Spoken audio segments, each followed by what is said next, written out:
Jai Hind everyone. From my side, I'm expecting all my warriors are fighting, nailing, roaring, rocking like warriors, the way they have been doing like from the very start. Finally हम लोग आ चुके हैं most expected सवाल की series के ऊपर. बहुत ही बढ़िया सीरीज ये आपके फेवर में होने वाली है, ठीक है. और I really embellish your presence for this particular battlefield. मतलब बाकियों के लिए ये ऑर्डिनरी सेशन होंगे, बिल्कुल बाकियों के लिए ऐसा हो सकता है कि यार ऐसे सवाल हैं जो कि आ सकते हैं एग्जाम में, आओ सेशन लगा लो, but not for my warriors. You know, for them it is going to be a battlefield. It's going to be a battle in which you are going to have a war with the questions एकदम ordinary question मैंने यहां पर नहीं उठाए हैं. ये सारे के सारे क्वेश्चन ऐसे क्वेश्चन है, दे ऑल आर चैलेंजिंग. और यदि आपने ये जो सेशन है आखिरी तक लगा लिया ना, आपको एग्जाम में रिजल्ट देखने को मिलेगा. आपको एक अंदर से मैं बता रहा हूं, एग्जाम के लिए नहीं, आज ही इतना सेल्फ कॉन्फिडेंस आ जाएगा कि यार ज्योग्राफी अब हमारे हाथ में है. यदि आपने सारे मतलब जितने भी सेशन मैंने ले रखे हैं, लगाए हैं, कोई बात नहीं लगाया है, कहीं और से पढ़ा है, मगर ये जो मोस्ट एक्सपेक्टेड सवाल की सीरीज है यहां पर इसको कंप्लीट करके जाना, क्योंकि ये सवाल सॉल्व करने के बाद आपको पता चल जाएगा इसकी वैल्यू.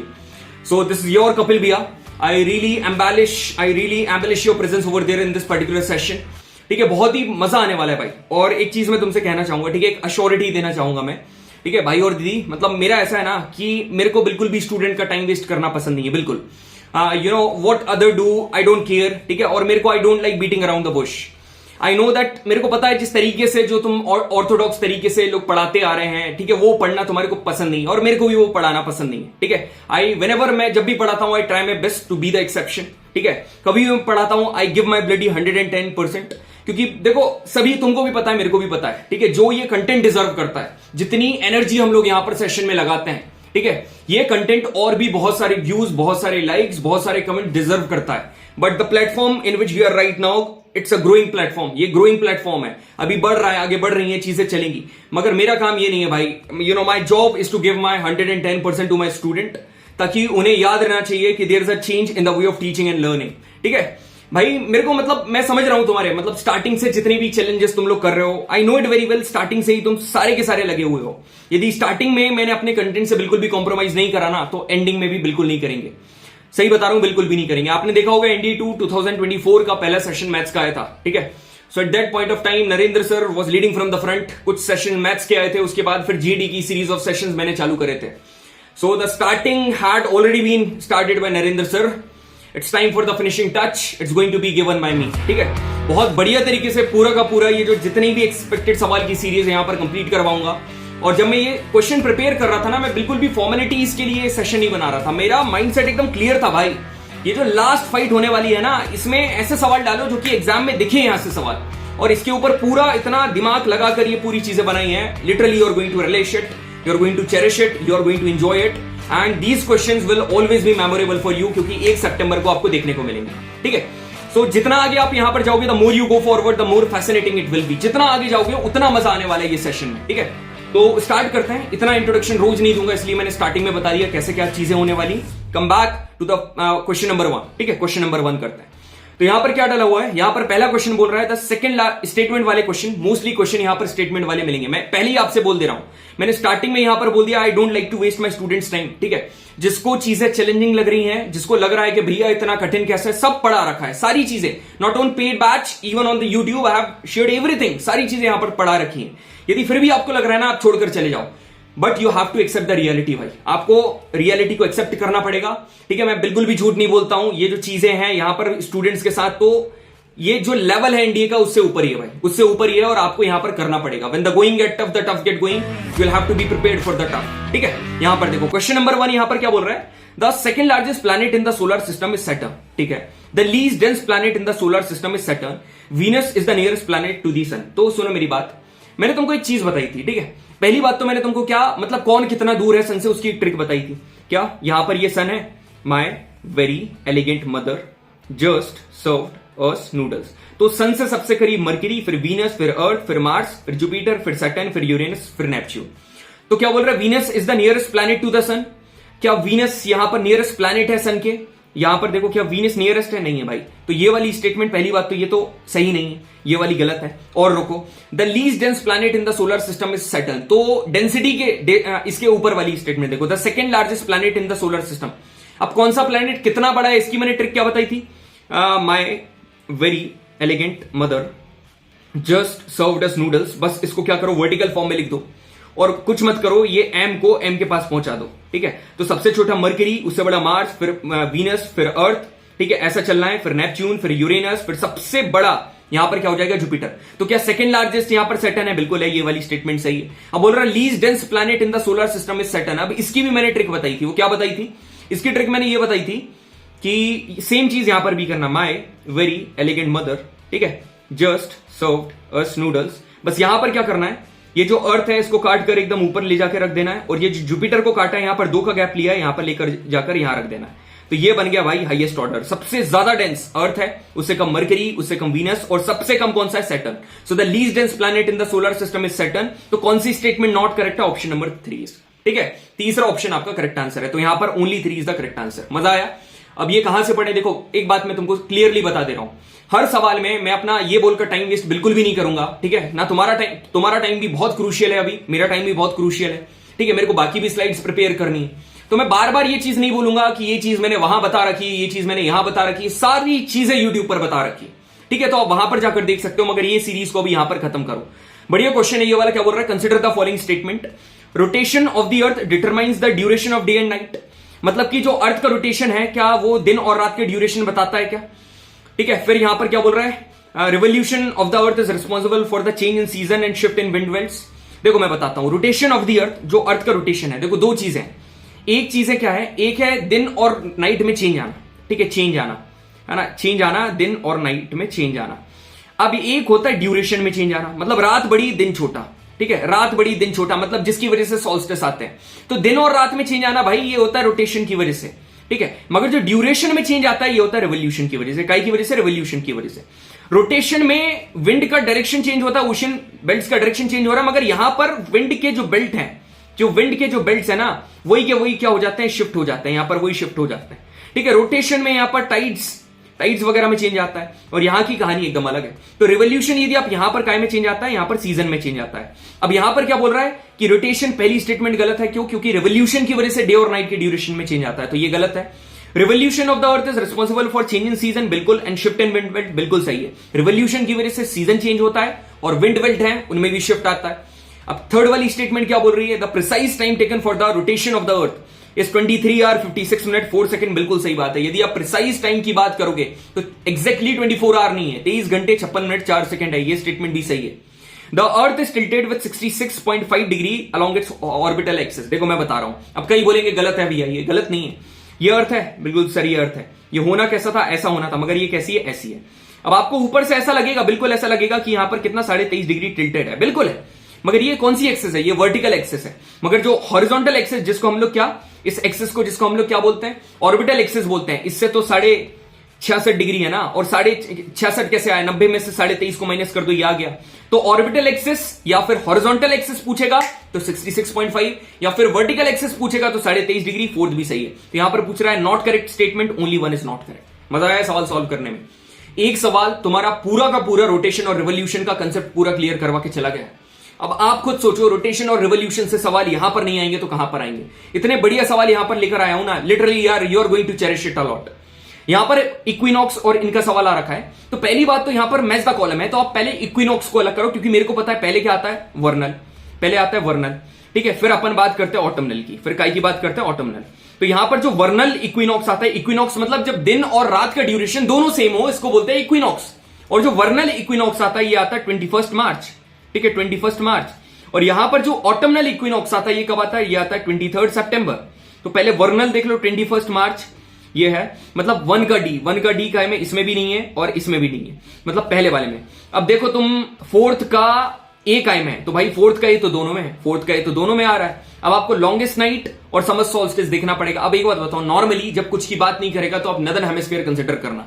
क्या कंसिडर करना? नदर्न हेमिस्फीयर की बात कर रहा है। अब नदर्न हेमिस्फीयर में क्या होता है? समर सॉल्स्टिस, मतलब कि सबसे बड़ा दिन कब होता है? 21 जून को होता है, मतलब 3rd का सी। तो काय में आ रहा है? 3rd का सी, ऑप्शन नंबर ए में आ रहा है। तो लॉन्गेस्ट नाइट क्या हो जाएगी? 22 दिसंबर को, भाई सबसे बड़ी रात हो। उम्मीद कर रहा हूं एकदम क्लियर हो गया होगा, ठीक है। अब यहां पर देखो क्वेश्चन पूछ रहा है, consider the following statement, the longest longitude is the prime meridian which passes through Greenwich London. भाई बिल्कुल सही स्टेटमेंट है, मतलब बिल्कुल पूरी की पूरी सही स्टेटमेंट है, मगर यदि ये यहां से यहां तक देता ना तो सही स्टेटमेंट है। बस ये इसके आखिरी में, मतलब इसके शुरुआत में एक वर्ड जो ऐड हो गया, that is longest. This longest is creating the nuisance for the whole statement. Why? क्योंकि भाई कोई भी लॉन्गिट्यूड लॉन्गेस्ट नहीं है, all the longitudes are equal but they are not parallel. समझ में आया? जो लैटिट्यूड्स हैं, यदि आप लैटिट्यूड की बात करोगे, ये latitudes are equal but not parallel, ये गलत है। जो लैटिट्यूड्स हैं, आप लैटिट्यूड्स देखना, जैसे ये अर्थ है, आपको लैटिट्यूड्स कैसे ऐसे ऐसे ऐसे मिलेंगी, मतलब ये पैरेलल हैं मगर इक्वल नहीं है, तो ये वाली स्टेटमेंट गलत है। मगर लॉन्जिट्यूड की बारे में बात करोगे ना, ये देखो, ये ऐसे लॉन्जिट्यूड निकली है, ये सारी की सारी इक्वल है मगर ये पैरेलल नहीं है, तो भाई इसमें से तो लंबी होना छोटा होना तो कुछ बात ही नहीं है ना, तो पहली स्टेटमेंट भी गलत है। अब क्या बोल रहा था? Sun is vertically overhead at the tropic of Capricorn in winter solstice, बिल्कुल सही है। अब देखो एक यहां पर कंसेप्ट क्या होता है, फॉर एग्जांपल ये अर्थ है, सेम अर्थ बना रहा हूं, ये इक्वेटर है, यहां पर ट्रॉपिक ऑफ कैंसर है, यहां पर ट्रॉपिक ऑफ कैप्रिकॉर्न है ना। अपन लोग कैप सिर के ऊपर पहनते हैं मगर यहां पर अर्थ कैप नीचे पहनती है, यहां पर उल्टा चलता है, सेशन में मैंने बताया था। तो मेरी बात ध्यान से सुनना, यहां पर ऐसा है मेरे भाई कि जब तुम्हारा समर सोल्स्टिस होता है, मतलब कि दिन बहुत बड़ा है, ठीक है, दिन बहुत बड़ा है। क्यों बड़ा है? क्योंकि ट्रॉपिक ऑफ कैंसर के ऊपर सन इज वर्टिकली ओवरहेड, इतनी हीट पड़ रही है जिसकी वजह से दिन बहुत बड़ा हो गया। But whenever we are talking about winter solstice, मतलब रात बहुत बड़ी है, दिन बहुत छोटा है, तो सन कहां पर वर्टिकली ओवरहेड होगा? Tropic of Capricorn. तो थर्ड स्टेटमेंट सही है। तो करेक्ट स्टेटमेंट पूछ रहा है, ओनली 3 इज करेक्ट। ठीक है, मजा आया? सवाल में दम है ना भाई। यहां पर ये वाला क्वेश्चन देखो, कंसिडर द फॉलोइंग स्टेटमेंट्स। पहली स्टेटमेंट क्या बोल रहा था? Equator passes through Asia but not from India, है ना। क्या इंडिया से इक्वेटर पास करती है क्या भैया?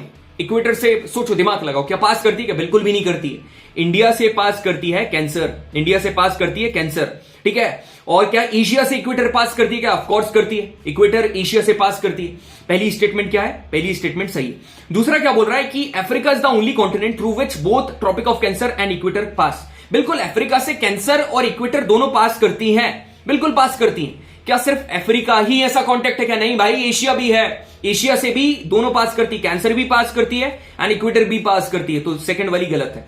फिर क्या बोल रहा है? Tropic of Cancer pass through China, Myanmar, Bangladesh. भाई ये दिख जाता है ना, मेरा दिमाग खराब हो जाता है। ये पाकिस्तान, ये इधर से कुछ भी कभी जीवन में पास नहीं हो सकता, ये डिजर्व ही नहीं करते कुछ पास करना, ठीक है। तो यहां पर ये जो पाकिस्तान है ना, कुछ पास नहीं होगा यहां से, ये कहीं भी दिखे ना, हटाओ इसको, ये गलत है। तो क्या पूछ रहा है? करेक्ट स्टेटमेंट पूछ रहा है, ओनली 1 इज द करेक्ट, ठीक है। अब यहां पर देखो भैया, लास्ट में द मोस्ट एक्सपेक्टेड वोकैब कहां से करें? लास्ट में क्या भाई, शुरू से ही मोस्ट एक्सपेक्टेड बताते आ रहा हूं, रोज सुबह 8 बजे, ठीक है। ये जितनी भी यहां पर वोकैब डल रही है, इसका सेंटेंसेस डल रहे हैं, इसके सिनोनिम डल रहे हैं, ये सारी की सारी वोकैब आपने यदि कर ली तो आपकी सीडीएस की वोकैब कंप्लीट हो गई है, सारी की सारी, ठीक है। इसके सिनोनिम कर ली मैं, यार दावे के साथ मैं कह दे रहा हूं, ठीक है। यदि इसमें से यदि आपको वोकैब 1 सितंबर को नहीं मिले ना, तो मेरे को मैसेज करना और अगली बार से मेरे सेशन देखना बंद कर देना। इतनी बढ़िया वोकैब आपको करवा रखी है, ठीक है। पूरा स्कैनिंग करके वहां पर बता रखी है चीजें, है ना। ऐसा नहीं जो मन में आया उठाकर डाल दिया, सारी चीजें काफी बढ़िया लेवल की है, वहां पर जाकर कर लेना। क्विज ग्रुप आप ज्वाइन कर सकते हो, ठीक है। देखो यहां पर मैंने एज सच इंडियन ज्योग्राफी के ज्यादा क्वेश्चन नहीं डाले, इसका रीजन ये है क्योंकि ऑलरेडी मैंने इंडियन ज्योग्राफी के जो एकदम टू द पॉइंट नोट्स हैं, टू द पॉइंट मतलब कि सीधे के सीधे उसमें जो भी फैक्ट्स हैं वो सारे लिखे हुए हैं ना, वो मैंने टेलीग्राम के ऊपर शेयर कर दिए। मैं आपको भी बताता हूं, ठीक है। स्क्रॉल करके मैं बता दूंगा, नीचे क्लिप डली हुई है सारे, वहां से आप लोग सारी चीजें कंप्लीट कर सकते हो। और ये जो क्विज ग्रुप है ना, यहां पर भी इंडियन ज्योग्राफी के मैंने बहुत सारे क्वेश्चन डाल के रखे हैं, आप वहां पर जाकर प्रैक्टिस कर सकते हो। और चलो ठीक है, कल परसों में इंडियन ज्योग्राफी के मैं करीबन 25-30 सवाल डाल दूंगा यहां पर, तुम अच्छे से प्रैक्टिस कर लेना। और साथ में ऑडियो, जो भी क्वेश्चन थोड़ा टफ होगा मैं वहां पर उसका ऑडियो वहां पर तुमको हिंट वगैरह दे दूंगा, ठीक है। तो यहां पर जाके आप क्विज ग्रुप वगैरह भी देख सकते हो। अब यहां पर ये भाई क्या एकदम शानदार सवाल है, ये एमपीपीएससी 2020 प्रीलिम्स में पूछा हुआ है, मजा जाएगा ये वाले सवाल सॉल्व करने के बाद, और इतना तगड़ा कंसेप्ट हो जाएगा ना आपका। यहां पर क्या बोल रहा है? If the time in India is 12 नून, मतलब इंडिया की बात करोगे तो इंडिया में 12 बज रहे हैं भाई, ठीक है। तो इंडिया में 12 बज रहे हैं, इंडिया ये है, ठीक है। इंडिया यहां पर ड्रॉ करो, ये इंडिया यहां पर है, और यहां पर इंडिया में कितने बज रहे हैं? 12 नून हो रहा है, 12 नून हो रहा है, ठीक है। और इंडिया यहां पर कितना है भाई? इंडिया है 82.5 डिग्री, 82.5 डिग्री पर है अपन, 82.5 डिग्री ईस्ट, काय से 0 डिग्री से, यहां पर 0 डिग्री है और 82.5 डिग्री, मतलब कितने घंटे आगे हैं हम लोग? हम लोग आगे हैं, ये 0 डिग्री क्या है? 0 डिग्री तो प्राइम मेरिडियन है, यहां से हम लोग आगे हैं 5.5 घंटे, कितना? 5.5 आवर हम लोग आगे हैं। अब मेरी बात ध्यान से सुनना, ये पूछ रहा है कि इंडिया में, भारत में यदि दोपहर के 12 बज रहे हैं तो कितना टाइम होगा ग्रीनविच मेरिडियन पर और इंटरनेशनल डेट लाइन पर। ग्रीनविच मेरिडियन मतलब देखो, प्राइम मेरिडियन यहां से पास करती है, उस जगह का नाम है ग्रीनविच लंदन, तो इसको ग्रीनविच मेरिडियन भी बोलते हैं, ग्रीनविच मीन लाइन भी बोलते हैं। तो यहां पर कितना बचेगा? तो भाई एक बात बताओ, यदि अपन 5.5 घंटे आगे हैं और यहां पर 12 नून हो रहा है, तो भाई 5.5 घंटे पीछे चले जा। यदि 12 बज रहे हैं, दोपहर के 12 बज रहे हैं, तो 5.5 घंटे पीछे जाएगा तो सुबह के 6:30 बजेंगे ना, तो मॉर्निंग के 6:30। तो इवनिंग ये भी हटाओ, इवनिंग ये भी हटाओ, या तो ऑप्शन ए होगा या तो ऑप्शन सी होगा। अब यहां पर क्या इंटरनेशनल डेट लाइन सुनो। अब इंटरनेशनल डेट लाइन पे क्या, अब निकालो 0 डिग्री पर कितना बज रहा था। सर 0 डिग्री पर बज रहा था 6:30 मॉर्निंग के, 6:30 मॉर्निंग के हो रहे थे। अब हमको चाहिए इंटरनेशनल डेट लाइन के, और International Date Line is situated at 180 degree, इसके जस्ट ऑपोजिट 180 डिग्री पर सिचुएटेड है। तो एक बात बताओ, 15 डिग्री मैंने तुमको याद करवाया था, 15 डिग्री में 1 घंटे का चेंज आता है, ठीक है, और 1 डिग्री में 4 मिनट का चेंज आता है। ये मैंने तुमको ऑलरेडी, सीधे टिप है ये, याद कर लो, सीधे सॉल्व कर लेना। तो अब क्या करो, 180 को जब आप 15 से डिवाइड करोगे तो ये कितना हो जाएगा, 1 और 2, ये कितना आ गया, 12 घंटे का फर्क आएगा। तो ये कितना है, 12 घंटे आगे। तो 0 डिग्री पर यदि 6:30 बज रहा है 0 डिग्री, तो 180 डिग्री मतलब 12 घंटे आगे। तो 6:30 मॉर्निंग के हैं, तो 12 घंटे आगे कर दोगे, मतलब कि कहां पर, इंटरनेशनल डेट लाइन पर, इंटरनेशनल डेट लाइन पर 12 घंटे आगे, तो कितने हो जाएंगे, तब भी 6:30 बजेंगे, मगर कौन से, इवनिंग के, इवनिंग। तो कहां पर है, ये वाला ऑप्शन नंबर इज करेक्ट। मजा आया, बिल्कुल सर, समझ में आ गया सारी चीजें। अब आगे बढ़ते हैं, ठीक है। With reference to earthquake which one of the following statement are correct, ठीक है। अर्थक्वेक के रेफरेंस में कौन सी स्टेटमेंट एकदम एब्सोल्युटली करेक्ट है। अब मेरी बात सुनो, earthquakes largely occur along the converging plate boundaries. ये जो अर्थक्वेक है ये ज्यादातर कहां पर, कन्वर्जिंग प्लेट बाउंड्रीज पर होते हैं। इट इज एब्सोल्युटली फाइन, ठीक है, बिल्कुल सही स्टेटमेंट है भाई। यहां पर क्या होता है, और हमको कौन सी करेक्ट स्टेटमेंट ही चाहिए, तो ये वाली तो सही है। अर्थक्वेक ज्यादातर कन्वर्जिंग, मतलब जब दो प्लेट आपस में आकर कन्वर्ज करती हैं, कोलाइड करती हैं, उसको बोलते हैं कन्वर्जिंग प्लेट बाउंड्री। अब उसके बाद जो अर्थक्वेक बनता है, point of origin of earthquake in the lithosphere is known as focus और हाइपोसेंटर। देखो ये सरफेस है, यहां पर तुम्हारा अर्थक्वेक जनरेट हुआ, इसको या तो तुम बोल दो फोकस या तो बोल दो हाइपोसेंटर, ठीक है। इसके जस्ट ऊपर जो पॉइंट होगा इसको बोलेंगे एपीसेंटर। इसको क्या बोलेंगे, इसको बोलेंगे एपीसेंटर। तो अब सुनो, इसको बोलेंगे, ये सही है, the intensity of earthquake decreases with the distance from epicentre. मतलब कि जितना एपीसेंटर से जितना ज्यादा डिस्टेंस बढ़ेगा, मतलब एक डिस्टेंस है ये D1, और यदि फोकस का डिस्टेंस ये हो गया, ये D2 हो गया, तो यदि डिस्टेंस बढ़ गया, डिस्टेंस बढ़ गया एपीसेंटर से, तो अर्थक्वेक की इंटेंसिटी कम होगी क्या। देखो, the intensity of the earthquake, मतलब अर्थक्वेक की जो इंटेंसिटी है, यहां पर ध्यान से सुनना, आपसे करेक्ट स्टेटमेंट पूछ रहा है, the intensity of the earthquake decreases with distance from the epicentre. मतलब ये एपीसेंटर से जितनी दूरी है, जितनी बढ़ाओगे उतनी ही कम अर्थक्वेक की इंटेंसिटी होगी। बिल्कुल सही बात है, ठीक है। ये बिल्कुल कैसे होगी भाई, देखो एक बात मैं आपको बता रहा हूं, यहां पर एक क्वेश्चन भी आया था, यहां नीचे एक सवाल देखो यहां पर, ठीक है। एक क्वेश्चन मैंने कहां पर डाला कि नहीं यार, वो क्वेश्चन डालना था यार, रुको, एक बढ़िया सवाल था यहां कहीं, शायद आखिरी में मैंने उसको मेंशन करा हो। Let me check once again, ठीक है।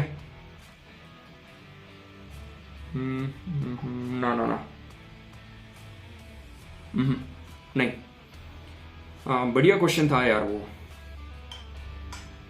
देखो यहां पर मैं आपको स्लाइड खोलकर वो सवाल बताता हूं, ठीक है।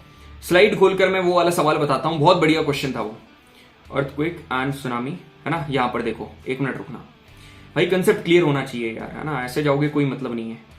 ये क्वेश्चन कौन सा है, ये वाला नहीं, ये है भाई, ये देखो यहां पर ये क्वेश्चन क्या बोल रहा है, यहां पर आखिरी वाली स्टेटमेंट पढ़ो, डीप अर्थक्वेक, ये जितने भी डीप फोकस अर्थक्वेक हैं वो ज्यादा डैमेज क्रिएट करेंगे क्या। मतलब कि उसके कहने का मतलब ये है कि एक जो फोकस ये वाला है जो D2 पर बना है, ये ज्यादा गहरा है ना, और क्या ज्यादा गहरे वाले फोकस, ये ज्यादा गहरे वाले फोकस क्या ज्यादा डैमेज करेंगे क्या, गलत, ऐसा नहीं है। जो फोकस ऊपर होगा वो वेव जल्दी से जाकर ऊपर जाएगी, तो इसको कम टाइम लगेगा, तो डैमेज ज्यादा ये करेगा। डैमेज कौन करेगा, ये शैलो वाले ज्यादा डैमेज करेंगे, डीप वाले कम करेंगे। तो यहां पर क्या बोल रहा है, intensity of the earthquake decreases with, मतलब एपीसेंटर से जितना ज्यादा डिस्टेंस बढ़ेगा इंटेंसिटी कम होगी। बिल्कुल सही है, ये वाली स्टेटमेंट सही है, समझ में आया, बिल्कुल सही आ गया। अब फोर्थ क्या बोल रहा था, epicentre of the earthquake always remains over continent. किसने बोला भाई, क्या अर्थक्वेक वहां पर नहीं आते हैं क्या, ओशन में बिल्कुल आते हैं। तो वहां पर एपिसेंटर कहां पर होगा, वहां पर तो कॉन्टिनेंट पर नहीं, ओशन पर होगा ना। तो ये वाली स्टेटमेंट गलत है। तो कितनी स्टेटमेंट सही है, 1, 2 एंड 3 स्टेटमेंट आर करेक्ट, ठीक है। अब आगे बढ़ो, यहां पर क्वेश्चन क्या बोल रहा है, which one of the following statements is और आर करेक्ट, ठीक है। तो यहां पर शेडो जोन के रिगार्डिंग क्वेश्चन है, और ये ऑलरेडी मैंने आपको बताया था बहुत अच्छी तरीके से। क्या बताया था कि यहां पर मैंने रेंज बनवाई थी, एक है 0 डिग्री, ठीक है, एक है 105 डिग्री, ठीक है, और एक बताया था 145 डिग्री, और एक इसके बियॉन्ड, ठीक है, जितना भी है। अब 0 से 105 डिग्री, मतलब इसके बीच में कहीं पर भी सिस्मोग्राफ रखेंगे तो वो पी वेव को भी रिकॉर्ड कर लेगा और एस वेव को भी रिकॉर्ड कर लेगा। 105 से 145 के बीच में रखेंगे तो ये पी वेव को भी रिकॉर्ड नहीं करेगा, एस वेव को भी रिकॉर्ड नहीं करेगा। अब 145 के बाद रख देंगे तो ये पी वेव को तो रिकॉर्ड कर लेगा मगर एस वेव को रिकॉर्ड नहीं करेगा। मेरी बात सुनो, यदि सिस्मोग्राफ जिस वी वेव को रिकॉर्ड नहीं कर रहा है तो उसका वो शेडो जोन है। तो 0 से 105 में किसी का शेडो जोन है क्या? नहीं है। ना ही पी, यहां पर नीचे लिख रहे हैं अपन शेडो का, ठीक है, और ऊपर लिख रहे हैं रिकॉर्डिंग का, ठीक है, यहां पर रिकॉर्डिंग का। यहां पी वेव का शेडो जोन नहीं है, एस वेव का नहीं है। यहां पर शेडो जोन पी वेव का भी है, एस वेव का भी। यहां पर पी वेव का नहीं है और एस वेव नहीं हो रही है तो इसका शेडो जोन है। तो यहां पर क्वेश्चन क्या बोल रहा है? Zone between 105 and 145 degree from epicentre was identified as the shadow zone.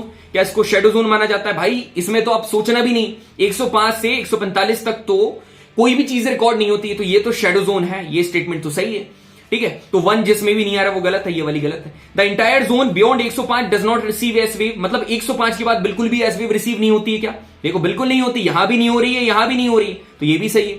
अब बोल रहा था shadow zone of S wave is much larger than that of P wave. अब देखो एस वेव पी वेव कितनी बार रिकॉर्ड नहीं हो रही है ना? ये नंबर 1 एक बार नहीं हुई और ये नंबर 2, ठीक है, 2 बार नहीं, ठीक है, 2 बार नहीं हुई।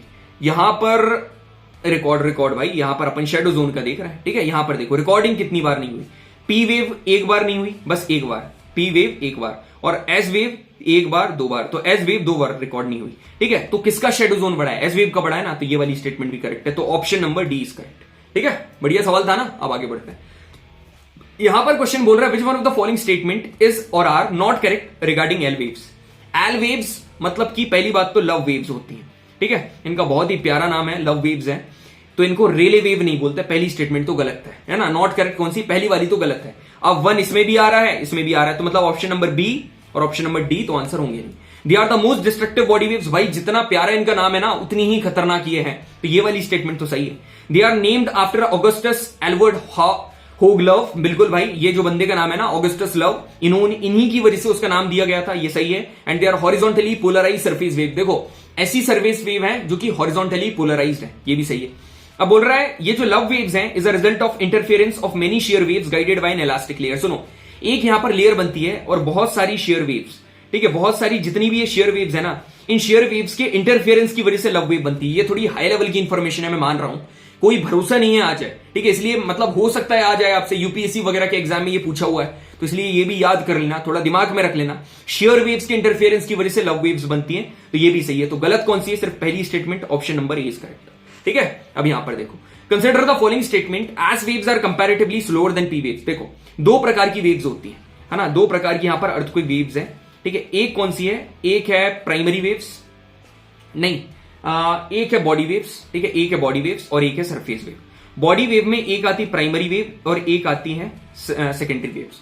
यहां पर एक आती है लव वेव्स और दूसरी कौन सी आती है? रेले वेव। तो यहां पर ये जो पी और एस वेव, जो पी वेव्स है, ठीक है, ये कंपैरेटिवली बहुत ज्यादा फास्टर है और ये स्लोअर है, ठीक है। ये लॉन्जिट्यूडनल है, ठीक है, और ये ट्रांसवर्स है, ठीक है। पी वेव सॉलिड में ट्रेवल कर सकती है, ठीक है, यहां पर पी वेव्स सॉलिड में ट्रेवल कर सकती हैं, लिक्विड में ट्रेवल कर सकती है, गैस में, और ट्रांसवर्स वेव सिर्फ सॉलिड में ट्रेवल कर सकती है, ठीक है, सिर्फ सॉलिड में। यहां पर ये सेशन में मैंने पूरा अच्छे से बता रखा है, ये देखो, ठीक है, ये पूरी की पूरी चीजें बता रखी है, मैं बार बार ये चीज नहीं बताऊंगा, ठीक है। अब मेरी बात ध्यान से सुनो, S waves are comparatively slower than P waves, बिल्कुल स्लो है। P waves and S waves both are longitudinal, किसने कहा? गलत है। पी वेव सिर्फ लॉन्जिट्यूडनल है, एज वेव ट्रांसवर्स है। पी वेव्स तीनों में ट्रेवल कर सकती है, सॉलिड, लिक्विड, गैस, बिल्कुल कर सकती हैं। P waves are the first to arrive at the surface, sir body waves पहले सरफेस पर आती हैं भाई, मगर बॉडी वेव का एक टाइप है पी वेव, ये पहले सरफेस पर आता है। तो कितनी स्टेटमेंट सही है? 1 2 3, हाउ मेनी पूछ रहा है, हाउ मेनी कितनी सही है? तो 3 सही है, ठीक है। अब आगे बढ़ते हैं। यहां पर ये क्वेश्चन क्या बोल रहा है? Consider the following statements regarding ring of fire, ठीक है। रिंग ऑफ फायर के रिगार्डिंग कौन सी स्टेटमेंट सही है? अब रिंग ऑफ फायर आपको पता है, जहां पर यहां से पढ़ लो क्या होता है। पहली बात तो it is running in the shape of horse shoe, तुमको ये ऐसे करके दिखेगी, है ना, जैसे घोड़े का वो जो होता है ना पैर, एकदम उसी के तरीके के दिखता है। It is running in the shape of horseshoe, बिल्कुल सही है। It is a path along the Pacific ocean and are characterized by, देखो ये एक ऐसी रिंग ऑफ फायर है, मतलब ऐसी रिंग है जहां पर बहुत ज्यादा एक्टिव वॉल्केनोज हैं और अर्थक्वेक बहुत ज्यादा आते हैं, और ये पैसिफिक ओशियन में है, ये भी सही है। इसको क्या सर्कम पैसिफिक बेल्ट भी कहा जाता है? हाँ जी, ये भी कहा जाता है। ऑल दी, अब क्या पूछ रहा है? नॉट करेक्ट, गलत कौन सी? एक भी नहीं है गलत, सारी की सारी सही है, तो ना क्लियर है। अब मैं आपसे एक छोटा सा एक चीज छिपाई है मैंने, ऐसा मैंने थंबनेल पर लिखा है 50 क्वेश्चन है, ठीक है भाई, यहां पर मोर देन 75 क्वेश्चन है, सेशन में बने रहना। तुम्हारे को सवाल चाहिए कि नहीं पेपर में, चाहिए ना, तो चुपचाप बस ये सेशन देखते रहो। यदि मैं स्टार्टिंग में बोल देता ना, कई लोग वीक हार्टेड पीपल, फीवल पर्सनैलिटी ये सेशन को छोड़कर चले जाते हैं, उनको कोई मतलब नहीं है, भाड़ में जाने दो। देखो, यदि आपको फिजिक्स को कंप्लीट करना है, बेसिक वाले सेशन ये है, फॉर्मूला कैप्सूल्स यहां पर है, एडवांस वाले सेशन ये है, जाकर देख सकते हो, है ना। केमिस्ट्री को एज करना है, बेसिक वाले सेशन ये है, एडवांस वाले सेशन ये है, ठीक है। जितनी भी इंपॉर्टेंट रिएक्शन है, जितनी भी, जो कि गलती से भी छोड़कर मत चले जाना, गलती से भी, वो ये वाले सेशन में बता रखी है ना। बायोलॉजी कंप्लीट कर रहे हैं, बेसिक सेशन ये है, एडवांस सेशन ये है। यहां पर सीडीएस के भी पीवाईक्यू कराए, एनडीए के भी करवाए, ठीक है। अब यहां पर देखो, with reference to tsunami consider the following statements. Speed of the waves in the ocean depends upon the depth of the water. देखो, यहां पर ये कहना चाह रहा है कि ओशन में जो वेव्स है, ये जो वेव्स आती है ना, लहरें, इन लहरों की जो स्पीड है, ये काय के ऊपर डिपेंड करती है? क्या डेप्थ के ऊपर भी डिपेंड करती है? क्या डेप्थ के ऊपर? बिल्कुल करती है। देखो, ऐसा है, डेप्थ के ऊपर डिपेंड करती है, और पहली बात तो सही है, डेप्थ के ऊपर डिपेंड करती है। कैसे? Wavelength of the tsunami reduces when it approaches the shore. देखो, जैसे जैसे कोई एक वेव शोर के पास, मतलब किनारे के पास आती है ना, उसकी जो हाइट है वो बढ़ जाती है, मगर जो वेवलेंथ है ये क्या हो जाती है? कम हो जाती है। तो ये वाली सेकंड स्टेटमेंट भी सही है, both the statement are correct, ठीक है। अब आगे बढ़ते हैं। ये वाले क्वेश्चन तो मतलब पता होने चाहिए। UP RO means UPPSC prelims and UPSC and UPPSC 2 बार पूछा हुआ है, ठीक है। इनको तो रट लेना भाई मेरी तरफ से। मैं बताता हूं कैसे। द फेमस वॉल्केनिक माउंटेन कराकटाओ कौन सी कंट्री में बना हुआ है? भाई कराकटाओ है इंडोनेशिया में, ठीक है। इंडोनेशिया में कराकटाओ है। इटली में क्या है? इटली में माउंट स्ट्रोम्बोली है ना। United states of America Hawaii island में क्या है? यहां पर है माउंट किलेउ, ठीक है, माउंट मोनालोआ, माउंट किया, अभी आगे बताऊंगा। जापान में क्या है? यहां पर है फूजी, माउंट फूजी, ठीक है। अब सुनो, ये मैच द कॉलम करो। यहां पर एतना और वेसुवियस, ठीक है। पहली बात तो माउंट वेसुवियस कहां पर है? इटली में है, और माउंट एतना सिसिली में है। भाई सिसिली भी इटली में है, मगर स्पेसिफाइड पोजीशन बताओगे ना तो जो एतना है वो सिसिली में। अरेबस की बात करोगे तो अरेबस एंटार्क्टिका में है, और ये कहां पर बना हुआ है? रॉस आइलैंड के ऊपर। कोटोपैक्सी की बात करोगे, कोटोपैक्सी इज एन इक्वेटर, ठीक है, यहां पर इक्वेडोर। अब इसमें से देख लेना, सारे मैंने बता दिए। ए का 4 देख लो कहां पर है, इसमें भी है। अब देख लो सी का क्या आ रहा है? 1, तो ये option number B is correct. Highest mountain peak of Africa, भाई अफ्रीका की सबसे हाईएस्ट माउंटेन पीक जिसको माउंट किलिमंजारो कहा जाता है, ये कहां पर है? अफ्रीका, तंजानिया में। कहां पर? तंजानिया में। याद रखना, बहुत इंपॉर्टेंट है। अब ये वाला क्वेश्चन भी बहुत इंपॉर्टेंट है। यदि मैं बात करूं यूएसए की, देखो यहां पर हवाई आइलैंड है, ठीक है। यहां आपको मोना लोआ भी मिलेगा, ठीक है। यहां पर आपको मोना लोआ भी मिलेगा, ठीक है। यहां पर आपको माउंट किलेउ भी मिलेगा, माउंट किलेउ, ठीक है। और यहां पर आपको मोना किया भी मिलेगा, ठीक है, मोना किया भी। तीनों मिलेंगे कहां पर? हवाई पर। तो पहली वाली स्टेटमेंट सही है। सारे के सारे एक्टिव वॉल्केनो है क्या? गलत। देखो, माउंट किलेउ और मोना लोआ ये दोनों के दोनों एक्टिव है, मगर ये जो है ना किया, ये क्या है? डोरमेंट है। तो सिर्फ कितनी स्टेटमेंट सही है? Only 1 statement is correct. Clear है सभी को? यहां पर एक चीज और याद रखना, जो हाईएस्ट एक्टिव वॉल्केनो है ये माउंट किलेउ है। हाईएस्ट एक्टिव वॉल्केनो ये कौन सा है? माउंट किलेउ। अब यहां पर देखो क्या क्वेश्चन पूछ रहा है, consider the following statement regarding volcanic formation. Okay, मतलब देखो क्या होता है, जैसे ये वॉल्केनो है, ठीक है, इसके अंदर जब होता है इसको हम लोग क्या बोलते हैं? मैग्मा। जब बाहर निकलता है इसको हम लोग क्या बोलते हैं? लावा, ठीक है। तो कई बार लावा बाहर आने के बजाय अंदर ही जब कूलिंग और सॉलिडिफिकेशन हो जाए, अंदर ही कूल्ड हो जाए, अंदर ही सॉलिडिफाइड हो जाए, उसके बाद क्या होता है? उसके बाद यहां पर कुछ फॉर्मेशंस होते हैं, उनके अलग अलग नाम है, फैकोलिथ, बाथोलिथ, लेकोलिथ। अब मैंने यहां पर ट्रिक भी पहले बता रखी थी। क्या फैकोलिथ? देखो फैकोलिथ मैंने बताया था ऐसे ऐसे करके ट्रिक। इसको क्या बोलोगे तुम लोग? इसको बोलोगे एंटिक्लाइन, इसको बोलोगे सिंक्लाइन, इसको सिंक्लाइन, और ये वीवी शेप्ड बना रहा है। तो पहली स्टेटमेंट तो सही है। फिर बोल रहा है बाथोलिथ एक डोम शेप। आंख बंद करके लोग सही लगा देंगे, अरे भाई बाद में भी तो पढ़। मान रहा हूं कि बाथोलिथ डोम शेप है, लेकोलिथ भी डोम शेप है वो तो, मगर batholith dome shape connected by pipe like conduit नहीं है। पाइप लाइक जैसे ये है बाथोलिथ, है ना, इसमें पाइप लाइक कंडुइट से कनेक्टेड होता है लेकोलिथ। ये कौन सा? लेकोलिथ कनेक्टेड होता है, तो ये वाला गलत है। अब लेकोलिथ क्या बोल रहा है? Cooled portion of magma chamber ना, मैग्मा चेंबर का जो ठंडा वाला पोर्शन है ये है बाथोलिथ। तो अलग अलग कैरेक्टरिस्टिक क्रॉस हो गई हैं। तो क्या पूछ रहा? How many statements of the above are correct features. तो सिर्फ एक ही स्टेटमेंट है जो कि सही बता रही है, नीचे की 2 गलत है। मजा आया? यहां पर देखो, कंसिडर द फॉलोइंग स्टेटमेंट्स। ये तो अभी क्विज ग्रुप पर भी ये सवाल का जिक्र करा था मैंने। पहला क्या लिखा है? Abraham Ortelius for the first person first propose the possibility of continents named America, Africa, Europe are joint together. ठीक है, इसका जनरली लोग क्या कर देते हैं, भैया ये तो गलत है, अल्फ्रेड वेगनर ने दिया था। किसने कहा भाई? अब्राहम ओटिलियस वो बंदे थे जिन्होंने पहले इसकी पॉसिबिलिटी को प्रपोज करा था। पॉसिबिलिटी को ये बताया था कि तीनों के तीनों कॉन्टिनेंट जुड़े हुए हैं। उसके बाद एंटोनियो पेलेग्रिनी ऐसे बंदे हैं जिन्होंने इन जॉइंट कॉन्टिनेंट्स का एक मैप बना दिया, तो ये वाली स्टेटमेंट भी सही है। फिर एल्फ्रेड वेगनर ने एक कंप्रीहेंसिवली एक थ्योरी निकाली जिसको कहा जाता है कॉन्टिनेंटल ड्रिफ्ट थ्योरी, जो कि कॉन्टिनेंट्स को जुड़ा हुआ और इनकी ड्रिफ्टिंग शो करती है। तो all the statements are correct, तीनों की स्टेटमेंट सही। समझ में आया है ना? ऐसा ये थोड़ा इनडेप्थ है मगर आपको पता होना चाहिए।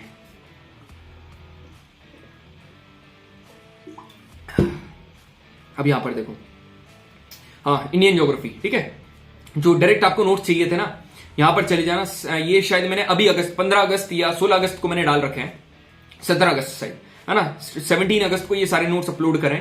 1 2 3 4 5 6, बढ़िया, आपको एकदम सही बता रहा हूं, पूरी तैयारी हो जाएगी, एकदम पॉइंट टू पॉइंट है। रीड कर लेना, आपको इवन सेशन की भी जरूरत नहीं पड़ेगी, है ना, सीधे रीड कर लेना, रीड करना और हट जाना। और कहीं पर भी डाउट हो यूट्यूब का खोलकर सेशन देख लेना। यदि बेसिक से सेशन देखना हो तो बेसिक वाले सेशन बता रखें, और यदि आपको जल्दी जल्दी कोई रिवीजन करना हो तो 2 सेशन ले रखे हैं, वो देख लेना। भाई इस बार तो मैं सही बता रहा हूं, पूरा कंटेंट सेटल्ड है, मैं सही बता रहा हूं। यदि फॉलो कर लिया ना, 500 प्लस कहीं नहीं जा रहे हैं आपके चैलेंज के साथ, 500 प्लस कहीं नहीं जा रहे हैं, ठीक है। मैथ्स और जीएटी दोनों में फॉलो कर लिया तो कंसिडर द फॉलोइंग स्टेटमेंट्स।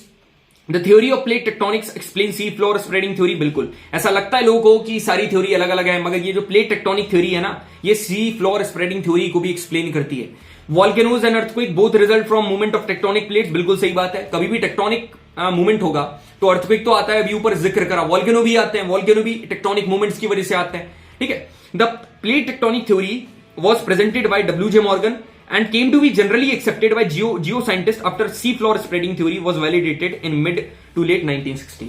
जो प्लेट टेक्टोनिक थ्योरी मॉर्गन ने दी थी, बिल्कुल दी थी, और इसको एक्सेप्ट करा था सभी ने सी फ्लोर स्प्रेडिंग थ्योरी के बाद। तो देखो, पहले तो कॉन्टिनेंटल ड्रिफ्ट थ्योरी आई थी, ठीक है, कॉन्टिनेंटल ड्रिफ्ट थ्योरी के बाद आई थी सी फ्लोर स्प्रेडिंग थ्योरी, सी फ्लोर स्प्रेडिंग नहीं, फिर आई थी कन्वेक्शनल करंट थ्योरी, ठीक है, फिर आई थी कन्वेक्शनल करंट थ्योरी, फिर आई थी सी फ्लोर स्प्रेडिंग थ्योरी, फिर आखिरी में आई थी प्लेट टेक्टोनिक, जो कि सबसे ज्यादा मानी गई थी, ठीक है। तो ये वाली स्टेटमेंट भी सही है। करेक्ट कितनी स्टेटमेंट है? ये सही, ठीक है।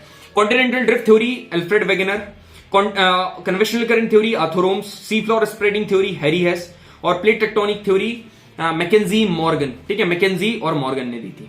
अब आगे बढ़े, ये वाला क्वेश्चन एमपीपीएससी प्रीलिम्स में पूछा हुआ है, इसमें से इन प्लेट टेक्टोनिक्स के अकॉर्डिंग कौन सी इंपॉर्टेंट माइनर प्लेट है? तो भाई मूर्ख लोग ही होंगे जो यहां पर माइनर ढूंढने जाएंगे। आप क्या देखो, मेजर देखो ना, जहां पर भी एक भी मेजर दिखी वो आपका ऑप्शन नहीं है। यहां पर यूरेशियन मेजर है, ये नहीं है, ठीक है। यहां पर आपको नीचे पैसिफिक मिल जाएगी, ये नहीं है। यहां पर यूरेशियन, ये ऑप्शन नंबर 20 करेक्ट, क्योंकि यहां पर एक भी मेजर नहीं है, मतलब सारी की सारी यहां पर माइनर प्लेट्स है। यहां पर क्या, consider the following statement. Folding helps in the formation of rift valley. Rift valley का मतलब पता है? रिफ्ट वैली का मतलब ये होता है जब कभी भी 2 प्लेट दूर चली जाती है आपस से, यहां पर क्या डाइवर्जेंट बाउंड्री बना लेती है, डाइवर्ज हो जाती है, ठीक है, उसकी वजह से यहां पर ब्लॉक माउंटेन्स बनते हैं और रिफ्ट वैली बनती है। मगर इसको फोल्डिंग, क्या फोल्ड हो रहे हैं क्या? नहीं, यहां पर क्या क्रिएट हो रहा है? यहां हो रहा है फॉल्टिंग, यहां पर फॉल्ट हो रहा है। तो पहला वाला गलत है। Rift valley is associated with block mountain. बिल्कुल, कहीं भी रिफ्ट वैली होगी उसके दोनों साइड में आपको ब्लॉक माउंटेन। फॉर एग्जाम्पल यार आप खुद देखो ना, ये क्या है? ये है विंध्याचल, ठीक है, ये विंध्याचल, ठीक है, और ये क्या है? ये सतपुड़ा, ये है सतपुड़ा, ठीक है। और इसके साइड में जो एज अ रिफ्ट वैली यहां पर क्या बहती है? नर्मदा रिवर। तो ये एग्जांपल है ना, ये तो एग्जांपल, लाइव एग्जांपल, रियल दे दिया मैंने आपको। Ridges and trenches are the result of convergent and divergent boundary respectively. मतलब रिजेस कन्वर्जेंट की वजह से होती है और ट्रेंचेस डाइवर्जेंट। गलत, ठीक है। जो रिजेस हैं ये डाइवर्जेंट की वजह से होती हैं और जो ट्रेंचेस हैं ये कन्वर्जेंट की वजह से होती हैं, तो ये भी गलत है। Convergent boundary leads to subduction. देखो, जब दोनों प्लेट आपस में आकर मिली तो जो नीचे वाली, मतलब जिसकी डेंसिटी ज्यादा है, वो नीचे जाकर सबडक्ट हो जाएगी। तो कन्वर्ज होने से सबडक्शन हो रहा है क्या? बिल्कुल हो रहा है। तो क्या बोल रहा है? कितनी स्टेटमेंट सही है? 2 स्टेटमेंट सही है, ऑप्शन नंबर 20, ठीक है। अब यहां पर ये क्वेश्चन देखो, प्रीवियस क्वेश्चन है, बढ़िया क्वेश्चन है, इसलिए मैंने इसको यहां पर इंक्लूड करा है, ठीक है। The rigid lithospheric slabs are known as plates. What would be the result if oceanic plates collide with the continental plate? मतलब एक ओशियनिक है, ठीक है, एक ओशियनिक है और एक कॉन्टिनेंटल है, एक ओशियनिक है और एक कॉन्टिनेंटल है। तो ओशियनिक की जो डेंसिटी है ये ज्यादा होती है और इसकी डेंसिटी कम है। जिसकी डेंसिटी ज्यादा है वो नीचे और ये ऊपर। तो मेरी बात सुनो, oceanic plate is forced below the continental plate. बिल्कुल सही बात है। Continental plate is forced below the oceanic plate. गलत है ये। कॉन्टिनेंटल एंड ओशियनिक प्लेट कभी कोलाइड ही नहीं करेंगे। गलत। Only 1 statement is correct. भाई कोलाइड तो वो करेंगी ना, तभी तो बाउंड्रीज बनती, कन्वर्जेंट, डाइवर्जेंट, ट्रांसफॉर्म। अब यहां पर देखो, ये भी बहुत बढ़िया सवाल है, इसके ऊपर तो शॉर्ट वीडियो भी बनाई है, यूजीसी नेट में पूछा हुआ है, पीएचडी वाला पेपर होता है ना। Statement 1, the process in which one plate slides beneath another plate is a zone of convergence. ठीक है, एक प्लेट आई और दूसरे के ऊपर आकर क्या हो गई, स्लाइड हो गई। ठीक है, तो आप एक बात बताओ, ये नीचे चली गई ना, ये नीचे चली गई, एक दूसरे के ऊपर चली गई, एक जो प्लेट है वो दूसरे के नीचे चली गई, तो इसको ना कन्वर्जेंस नहीं बोलते, इसको कहा जाता है सबडक्शन।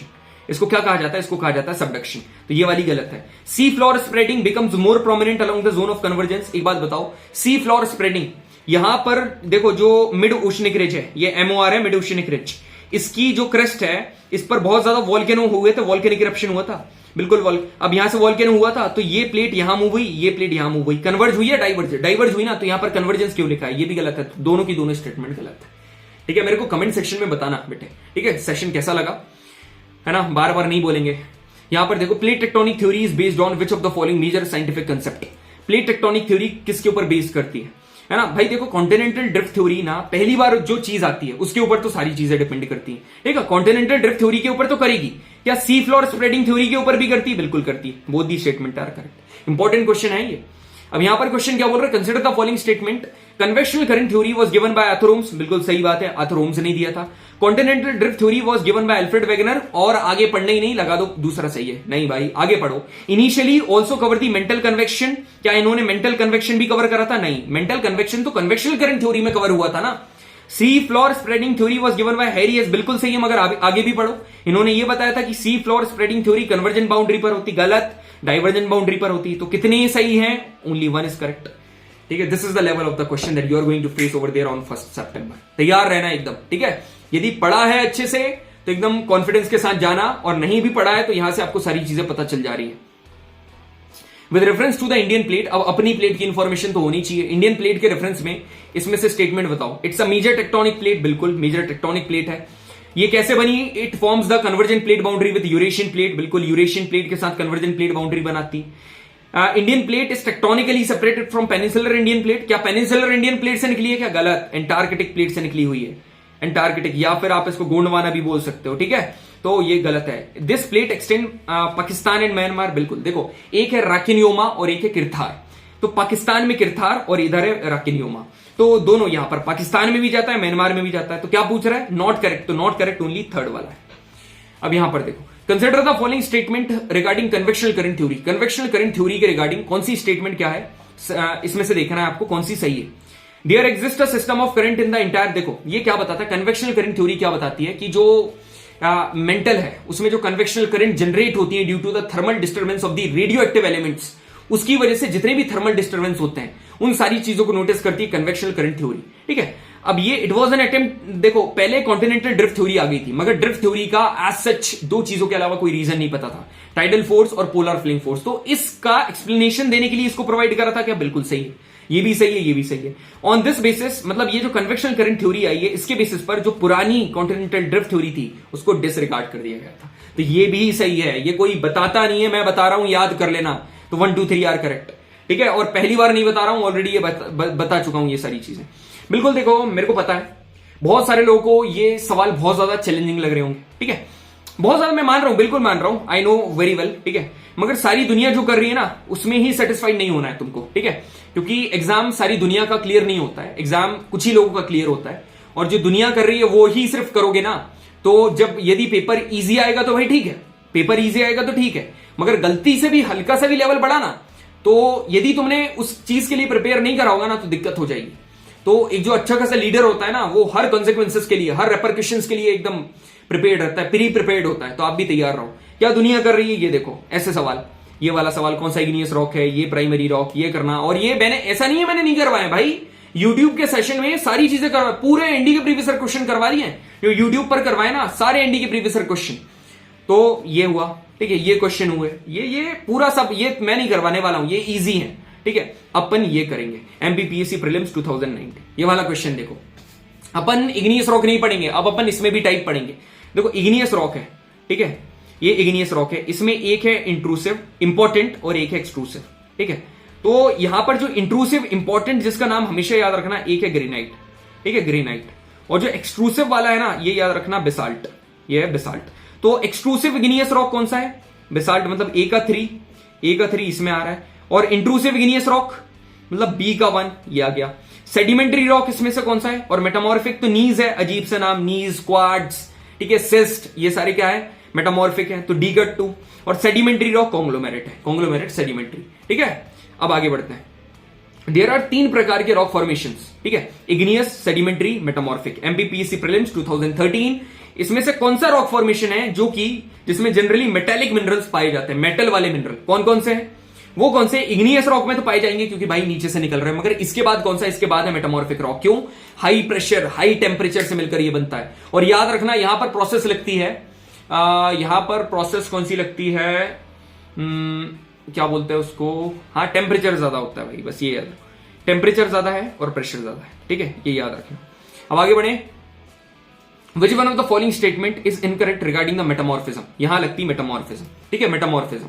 तो देखो मेटामॉर्फिज्म पता कब होगा, मेटामॉर्फिज्म तब होगा या तो हॉट इंट्रूडिंग मैग्मा कम्स, देखो या तो जो नीचे से ऊपर जो मैग्मा आ रहा है वो कोई भी क्रिस्टल रॉक्स के कांटेक्ट में आ जाए तो यहां पर मेटामॉर्फिज्म हो जाएगा, या फिर जो ऊपर वाला रॉक है नीचे वाले को बहुत तेज दबा दे, ठीक है, rocks are force down cause deformation due to tectonic pressure, ये भी सही है। जो ऊपर वाला रॉक है वो नीचे वाले रॉक के ऊपर बहुत ज्यादा प्रेशर लगा है, ठीक है। चौथा क्या बोल रहा है, it requires crystallization and organize, गलत गलत, यहां पर रिक्रिस्टलाइजेशन होता है, क्या होता है, रिक्रिस्टलाइजेशन, रिक्रिस्टल्स बनते हैं और रीऑर्गेनाइजेशन होता है, रीऑर्गेनाइजेशन। तो क्रिस्टलाइजेशन और ऑर्गेनाइजेशन ये काय में होता है, इग्नियस में, ठीक है। तो ये वाला सही है अपना, जो आखिरी ऑप्शन है ना। यहां पर बोल रहा है which one of the following is not the correct form of transformation, आपको तो पता है कभी भी मेटामॉर्फिज्म मतलब चेंज ऑफ फॉर्म, जो मेटामॉर्फिक है ये इग्नियस रॉक है, ये इग्नियस रॉक चेंज होकर मेटामॉर्फिक बना लेता है, ठीक है, और कई बार सेडिमेंट्री चेंज होकर मेटामॉर्फिक बना लेता है। सैंडस्टोन से क्वार्ट्ज बनता है, बिल्कुल सही है। शेल से स्लेट बनती है, बिल्कुल सही है। ग्रेनाइट से नीज बनती है, बिल्कुल सही है। लाइमस्टोन से मार्बल बनती है, बिल्कुल सही है। तो गलत कौन सा है, कोई भी गलत नहीं है ना, कोई भी गलत नहीं है, याद कर लो, यहां से इंपॉर्टेंट है सारे। अब ये सवाल पता मैंने, देखो मैं मूर्ख हो जैसे बिल्कुल भी, मैं क्या बोला हूं कि भाई स्टूडेंट का टाइम मेरे लिए बहुत इंपॉर्टेंट है। अब मैंने ये सवाल क्यों लगाया, ऊपर देखो प्रीवियस क्वेश्चन, शेल ये वाला सवाल पूछा हुआ है, पूछा है ना ये वाला सवाल। यहां पर देखो ये सैंडस्टोन कॉन्ग्लोमेरेट इसका जिक्र हुआ है, यहां पर क्वार्ट्जाइट इसका जिक्र हुआ है, ठीक है, ग्रेनाइट का जिक्र हुआ है, इसलिए ये सवाल लगा है। तो चीजें है ना, आंख बंद करके कुछ भी नहीं करता है, सोच समझ के किया जाता है जो भी काम करता है। देखो आगे बढ़ते हैं। Consider the following statements, weathering is a denudational process, weathering का मतलब क्या होता है, chemical decomposition and mechanical disintegration of the rocks, टूटना, तो डेन्यूड करना, डिग्रेड करना, हाँ जी एकदम सही है। Weathering is a pre requisite for, भाई मास मूवमेंट को कोई प्री रिक्विजिट की जरूरत ना है, mass movement just only require the gravity force, only under the influence of the gravity mass movement takes place. Mass movement, landslide, fast movement, slow movement, ये सारी चीजें उसमें आती हैं, तो ये वाला गलत है। फिजिकल वेदरिंग में कोई ना कोई फोर्स की रिक्वायरमेंट है, बिल्कुल, कोई भी, चाहे टेम्परेचर फोर्स देगा या ग्रेविटी फोर्स देगी, कोई ना कोई। यदि अपन बात करें एक्सफोलिएशन की, यदि आप एक्सफोलिएशन की बात करो, एक्सफोलिएशन के बाद या फिर रॉक वेजिंग की बात करो, इन दोनों को कोई ना कोई फोर्स की बहुत ज्यादा इंपॉर्टेंट है। एक्सफोलिएशन को टेम्परेचर की बहुत ज्यादा जरूरत है, तो थर्ड भी सही है। तो कौन कौन सी स्टेटमेंट सही है, 1 and 3 are absolutely fine, 3 and 1, option number B is correct. यहां पर क्वेश्चन देखो, consider the statement regarding denudation agent. Denudation agent देखो, wind, ground water and glacier. यहां पर विंड क्या है, गैस है, ग्राउंड वाटर लिक्विड है, और ग्लेशियर सॉलिड है। तीनों के तीनों क्या क्लाइमेटिक कंडीशन के द्वारा कंट्रोल किए जाते हैं, बिल्कुल सही है। जो देखो याद रखना, जिन एजेंट्स ने इरोड करा है, ठीक है, मैं यदि बोलूं यहां पर रॉक्स पड़े हुए थे, ठीक है, यहां पर पानी आया, ठीक है, पानी आया और उठाकर लेकर चला गया, ठीक है, यहां पर ये रॉक्स को उठाकर वहां पर लेकर चला गया। अब रॉक्स को यहां से उठाकर वहां पर लेकर चला गया, तो जिसने उठाया, ट्रांसफर करा, ये इरोड करा और यहां आकर डिपोजिट कर दिया। तो जिसने इरोड करा वो इरोजनल एजेंट, और जिसने डिपोजिट करा वो डिपोजिशनल एजेंट, तो दोनों तो सेम है ना, तो ये भी सही है। The combined action of weathering and erosion is being carried out by the denudation, बिल्कुल सही है। तो all the statement are correct, ठीक है, कंबाइंड एक्शन दोनों एक साथ करते हैं। Which one of the following statement is correct, कौन सी स्टेटमेंट सही है, slow rapid landslide movement are type of mass movement, बिल्कुल ये सही है। अब नीचे वाली कैसे गलत है, ये देखो, डिपोजिशन क्या तुम्हारी डेन्यूडेशनल प्रोसेस है, नहीं है भाई, डिपोजिट होना, चीजें क्या टूट रही हैं, क्या आ रही हैं, डिपोजिट हो रही हैं। Rock wedging is an example of chemical weathering, गलत, it's an example of mechanical weathering. Exfoliation को लीनिएशन भी कहा जाता है, नहीं भाई, एक्सफोलिएशन को लीनिएशन नहीं बोलते हैं, गलत है। लीनिएशन को अलग बेंडिंग बोल सकते हो, मगर एक्सफोलिएशन को लीनिएशन नहीं बोलोगे, एक्सफोलिएशन फिजिकल वेदरिंग में आती है। अब यहां पर देखो, which one of the following is not अब आ गए अपन पूरे के पूरी जियोमॉर्फोलॉजी के क्वेश्चन कर लिए। अब आगे हम लोग काय के ऊपर, ग्रीन हाउस गैस के क्वेश्चन के ऊपर। विच one of the following is not a main greenhouse gas, इसमें से मेन ग्रीन हाउस गैस कौन सी नहीं है? तो main greenhouse gas oxygen नहीं है। Which one of the following atmospheric gases filters out the most ultraviolet radiation of the sun. ठीक है, कौन मतलब ऐसी कौन सी गैस है जो कि यूवी रेस को क्या करती है, फिल्टर आउट करती है? Ozone, O3। ये वाले क्वेश्चन देखो, बढ़िया लेवल के क्वेश्चन है। Atmosphere is a mixture of several gases near the earth surface, it contains mainly, मतलब अर्थ सरफेस के पास मेनली क्या होती है भाई? नाइट्रोजन देखोगे 78% है, ठीक है। ऑक्सीजन देखोगे 21% है। आर्गन देखोगे नियरली 1% है, और वो तो 0.001 है, तो ये option number A is correct, ज्यादा ये है। The most abundant gas in the earth atmosphere, सबसे अबंडेंट नाइट्रोजन है। अरेंज द फॉलोइंग कॉन्स्टिट्यूएंट, देखो सबसे ज्यादा नाइट्रोजन है, पहली बात तो ये दिख रहा है इन डिसेंडिंग, नाइट्रोजन फिर ऑक्सीजन फिर आर्गन, फिर ये बिल्कुल सही ऑप्शन नंबर है, ये अब भी ऊपर मैंने आपको बताया, ठीक है। Which one of the following noble gas is not present in air, भाई रेडॉन एयर में प्रेजेंट नहीं होती है। हीलियम लाइटेस्ट नोबल गैस है, लाइटेस्ट नोबल गैस, और ये सेकंड लाइटेस्ट, रैमसे ने इसको डिस्कवर करा था, रैमसे, ठीक है, याद रखना। विच one of the following is the permanent gas in the atmosphere, दो प्रकार की गैस होती हैं, वेरिएबल गैस और कांस्टेंट गैस। परमानेंट गैस की बात करोगे तो यहां पर नाइट्रोजन दैट इज 78% प्रेजेंट है, मतलब प्रेजेंट है, ये है, ठीक है। अब आगे बढ़ो भाई, ये बढ़िया सवाल है, बहुत बढ़िया सवाल है ना। विच of the following statement about troposphere is correct, आपने लेयर्स पढ़ी होंगी, ट्रोपोस्फियर, स्ट्रेटोस्फियर, मीजोस्फियर, थर्मोस्फियर, ठीक है, ये पढ़ी होगी, एक्सोस्फियर। अब यहां पर जो पहली वाली लेयर है, ये आपको कैसे देखने को मिलेगी? ये ऐसे देखने को मिलेगी, ये अर्थ है, ठीक है, और ये लेयर देखने को मिलेगी ऐसे ऐसे ऐसे, मतलब ऐसे ये, और यहां पर ये, यहां पर ये, यहां पर ये, मतलब यहां पर ज्यादा चौड़ी है और यहां पर इतनी है, मतलब यहां पर 18 किलोमीटर है और यहां पर 8 किलोमीटर है, ठीक है। ऐसा क्यों है यार? ऐसा है ग्रेविटी की वजह से, ठीक है, सेंट्रीफ्यूगल की वजह से, टेम्परेचर की वजह से। सुनो, क्या टॉपमोस्ट लेयर है विच क्या बोल रहे हैं, इसमें से कौन सी स्टेटमेंट ट्रू है? It is the topmost layer of the atmosphere, गलत। टॉपमोस्ट तो एक्सोस्फेयर है ना। Temperature at this layer increase with the height, गलत। टेम्परेचर यहां पर डिक्रीज होता है। The average height is 13 kilometre, क्या एवरेज हाइट 13 है? कैसे देखो, 18 + 8, 18 इक्वेटर पर, 18 पोल पर, 8 और 8 16, और यहां पर 26/2, यहां पर 13 है, बिल्कुल सही है, ठीक है। कई लोग 13 देखते सही गलत कर देंगे, मगर ये सही है, एवरेज पूछ रहा है। बढ़िया सवाल था कि नहीं? ये बिहार पब्लिक सर्विस कमीशन का क्वेश्चन था, 2023 रिसेंटली पूछा हुआ है, आपको भी पूछ सकता है, इसलिए करवा दिया। विच one of the following statement about temperature is correct? Temperature decreases with height in the troposphere. देखो भाई, उल्टा चलता है। ट्रोपोस्फियर में, यहां पर देखो, ट्रोपोस्फियर में हाइट बढ़ी तो टेम्परेचर कम हुआ, यहां पर फिर यहां पर हाइट बढ़ी, कम हुआ, यहां पर बढ़ेगा, फिर यहां कम, फिर बढ़ेगा, फिर कम होगा, ऐसे करके वेरी करता है। मगर स्ट्रेटोस्फियर में टेम्परेचर डिक्रीज नहीं होता, इंक्रीज ही होता है, गलत है ये। यहां पर temperature is constant at different height in the atmosphere, गलत। टेम्परेचर इंक्रीजेस विद हाइट, मतलब यहां पर इंक्रीज होता है with an average rate of 6.5 degree Celsius पर किलोमीटर, बिल्कुल सही है। 1 किलोमीटर ऊपर जाओगे 6.5 डिग्री सेल्सियस टेम्परेचर इंक्रीज होगा, कहां पर? स्ट्रेटोस्फियर में, ये सही है। Which one of the following layer, इसमें से एटमॉस्फेयर की कौन सी लेयर है जो कि रेडियो वेव को क्या करती है? डिफ्लेक्ट करती है। आईएएस प्रीलिम्स 1996 में भी पूछा हुआ क्वेश्चन है ये, तो यह है आइनोस्फीयर, ठीक है, इसका नाम है ionosphere. The stratosphere said to be ideal for flying jet aircraft, जितने भी एयरक्राफ्ट हैं वो स्ट्रेटोस्फीयर में उड़ाए जाते हैं। इसका रीजन क्या है? इसका रीजन पता क्या है? वहां पर एज सच उतने ज्यादा क्लाउड्स वगैरह नहीं होते हैं और ज्यादा वेदर फिनोमेना नहीं होता है। Option number D is correct. In relation to ozone, इसमें से कौन सी स्टेटमेंट सही है? Ozone is the protection shield of the earth, बिल्कुल सही है, ठीक है। अब वन जिसमें नहीं आ रहा वो गलत है, ये गलत है। इन 1985 it was clear that ozone layer has holes, मतलब 1985 में, 1985 में ये क्लियर कर दिया गया था कि ओजोन लेयर जो है उसमें होल्स हैं, बिल्कुल सही बात है, ठीक है, ये क्लियर कर दिया गया था। अब यहां पर जिसमें भी 2 नहीं आ रहा वो गलत है, ये गलत है। इन 16 सितंबर को वर्ल्ड ओजोन डे मनाया जाता है, बिल्कुल सही है, वर्ल्ड ओजोन डे मनाया जाता है। 1989 को, मतलब 85 को तो ये कंसिडर कर लिया गया था कि होल है, मतलब 1989 में जितने भी केमिकल्स जो कि ओजोन के डिप्लेशन के लिए रिस्पॉन्सिबल हैं उनको बैन कर दिया था। तो सारी की सारी स्टेटमेंट सही है भाई, ठीक है, all the statement are correct. अब यहां पर देखो, which one of the following are correct in matching the layer of atmosphere and its characteristic?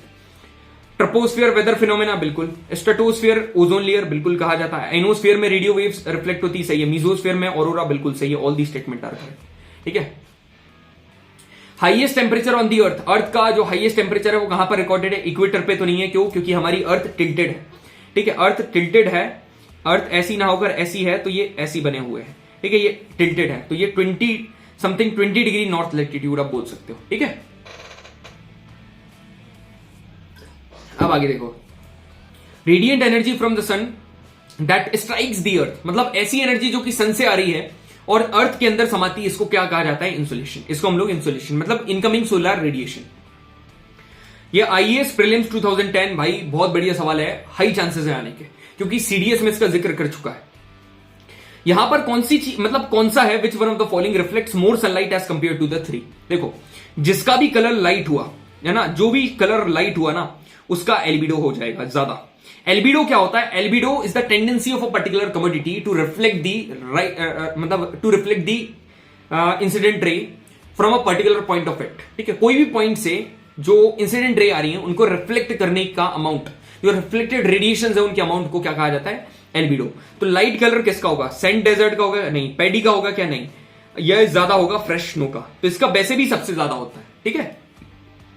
ये देखो, ये दो क्वेश्चन मैंने इसलिए डाल दिए सोलर कांस्टेंट के, एक एफकेट पे पूछा हुआ है और एक बिहार के एसटीटी में, क्योंकि आ सकते हैं, ठीक है, अलग अलग तरीके से पूछ सकता है, इसलिए बता दे रहा हूं। सोलर कांस्टेंट की वैल्यू क्या है भाई? सोलर कांस्टेंट की इधर वैल्यू है 1.36, ठीक है, यहां पर 1366 वॉट पर मीटर स्क्वायर, ठीक है। और जब इसको किलो जूल में करोगे 1000 से डिवाइड कर देना, तो यहां पर क्या जाएगा? 1.36 किलो जूल पर सेकेंड, ठीक है। अब इसको कैसे भैया इनडेप्थ पढ़े आ रहे, वो सेशन देख लेना, सब बता रहा है। ये बहुत बढ़िया सवाल है, एमपीपीएससी प्रीलिम्स 2017। तुम लोग सोचते हो कि भैया आप एमपी से बिलोंग करते हो तो एमपी के जो सिविल सर्विसेज के क्वेश्चंस आते हैं वो, ऐसा नहीं है यार। एमपी जो सवाल यहां पर पूछे हुए ना, वो काफी जेन्युइन सवाल लगते हैं मेरे को, काफी अच्छे लेवल के सवाल यहां पर पूछ रखे हैं, इसलिए मैं यहां पर पर्टिकुलरली ज्योग्राफी उसके उठाकर लेकर आ जाता हूं। यहां पर क्या बोल रहा है, बहुत अभी तुम सॉल्व करोगे ना, तुम बोलोगे क्या माशाल्लाह, क्या शानदार सवाल बताया आपने। एक माउंटेन है भाई 3000 मीटर हाई, मतलब 3 किलोमीटर हाइट पर है यहां से, ठीक है, यहां पर 0 किलोमीटर है, ठीक है। If the temperature at its bottom is 30 degree Celsius, ठीक है। और जनरली ये माउंटेन वगैरह कहां पर होते हैं? ट्रोपोस्फियर में होते हैं, ट्रोपोस्फियर में। तो कितना टेम्परेचर होगा उसके टॉप पर? हमको एक चीज पता है, 1 किलोमीटर, यदि ये देखो, ये क्वेश्चन पता कैसे आता है? आपने कंसेप्ट पढ़ा है, इंप्लीमेंटेशन ऑफ द कंसेप्ट। मैं हमेशा बोलता हूं कि रटो मत, इंप्लीमेंट करो कंसेप्ट को। आपको पता है 1 किलोमीटर की हाइट बढ़ाओगे तो 6.5 डिग्री सेल्सियस का टेम्परेचर कम होगा। इसको कहा जाता है नॉर्मल लैप्स रेट। इसको क्या बोलते हैं? Normal lapse rate. अब मेरी बात सुनो, अब ये कितना 3 किलोमीटर गया, तो इसको 6.5 को 3 से मल्टीप्लाई कर दो, 15, ये कितना हो जाएगा? 19.5 डिग्री सेल्सियस कम हो जाएगा। तो 13 में से जब 19.5 डिग्री सेल्सियस माइनस होगा तो 10.5 डिग्री सेल्सियस आंसर है।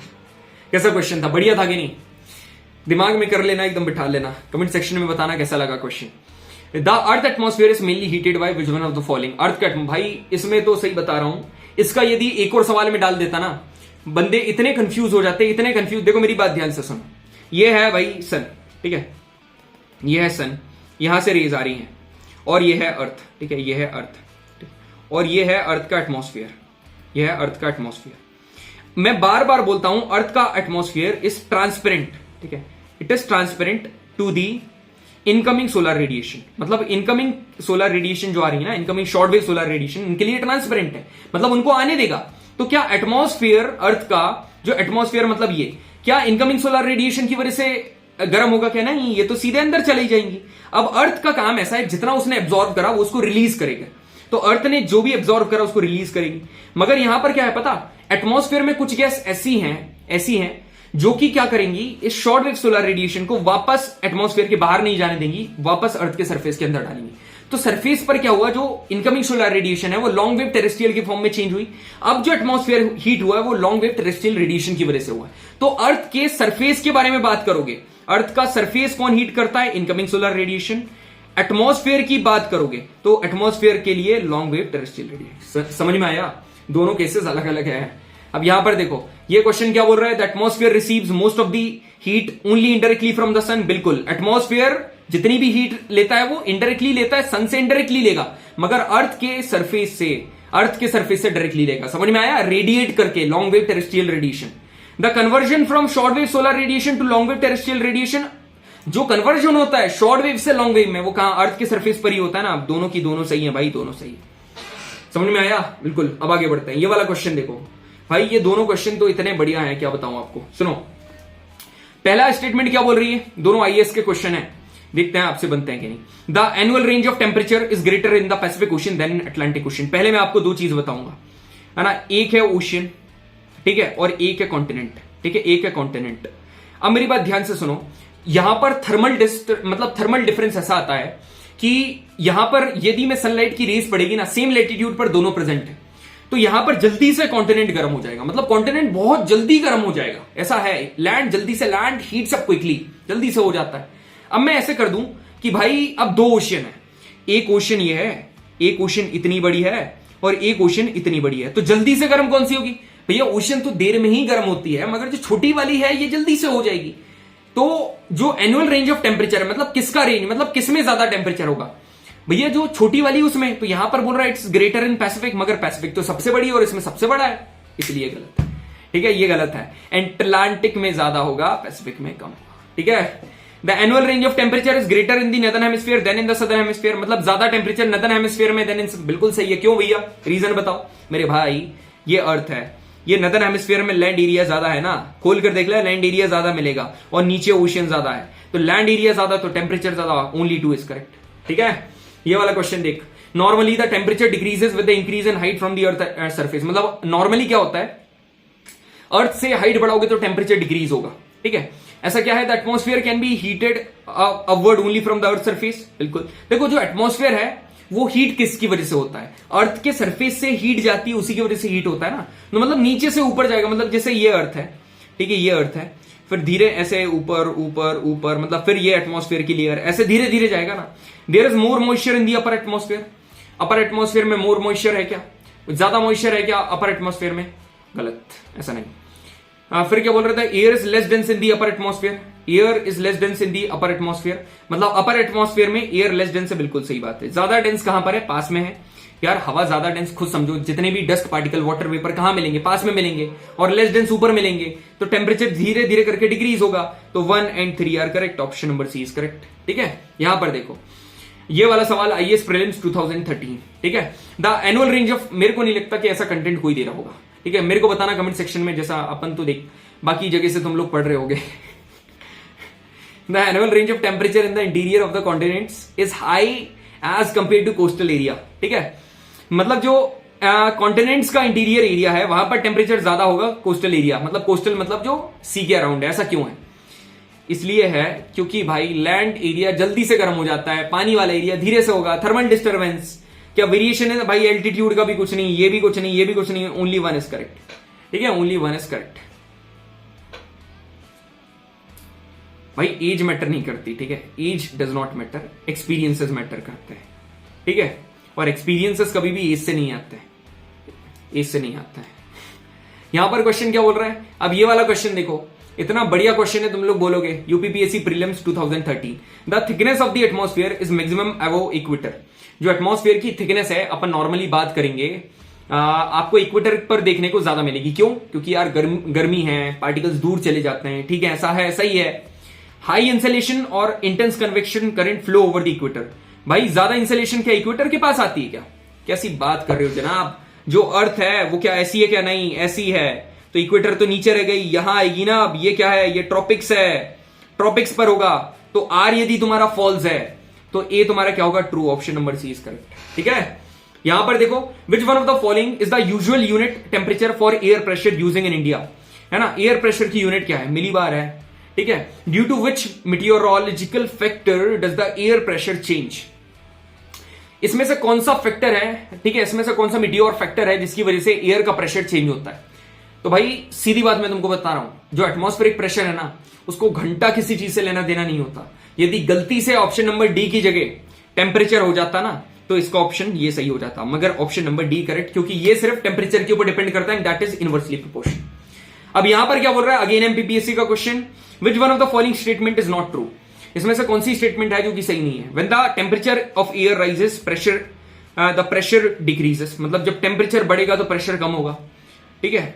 When the temperature of air decreases pressure increases, temperature कम होगा तो ये इंक्रीज होगा। है ना, नॉट ट्रू पूछ रहा है, ये दोनों तो सही है।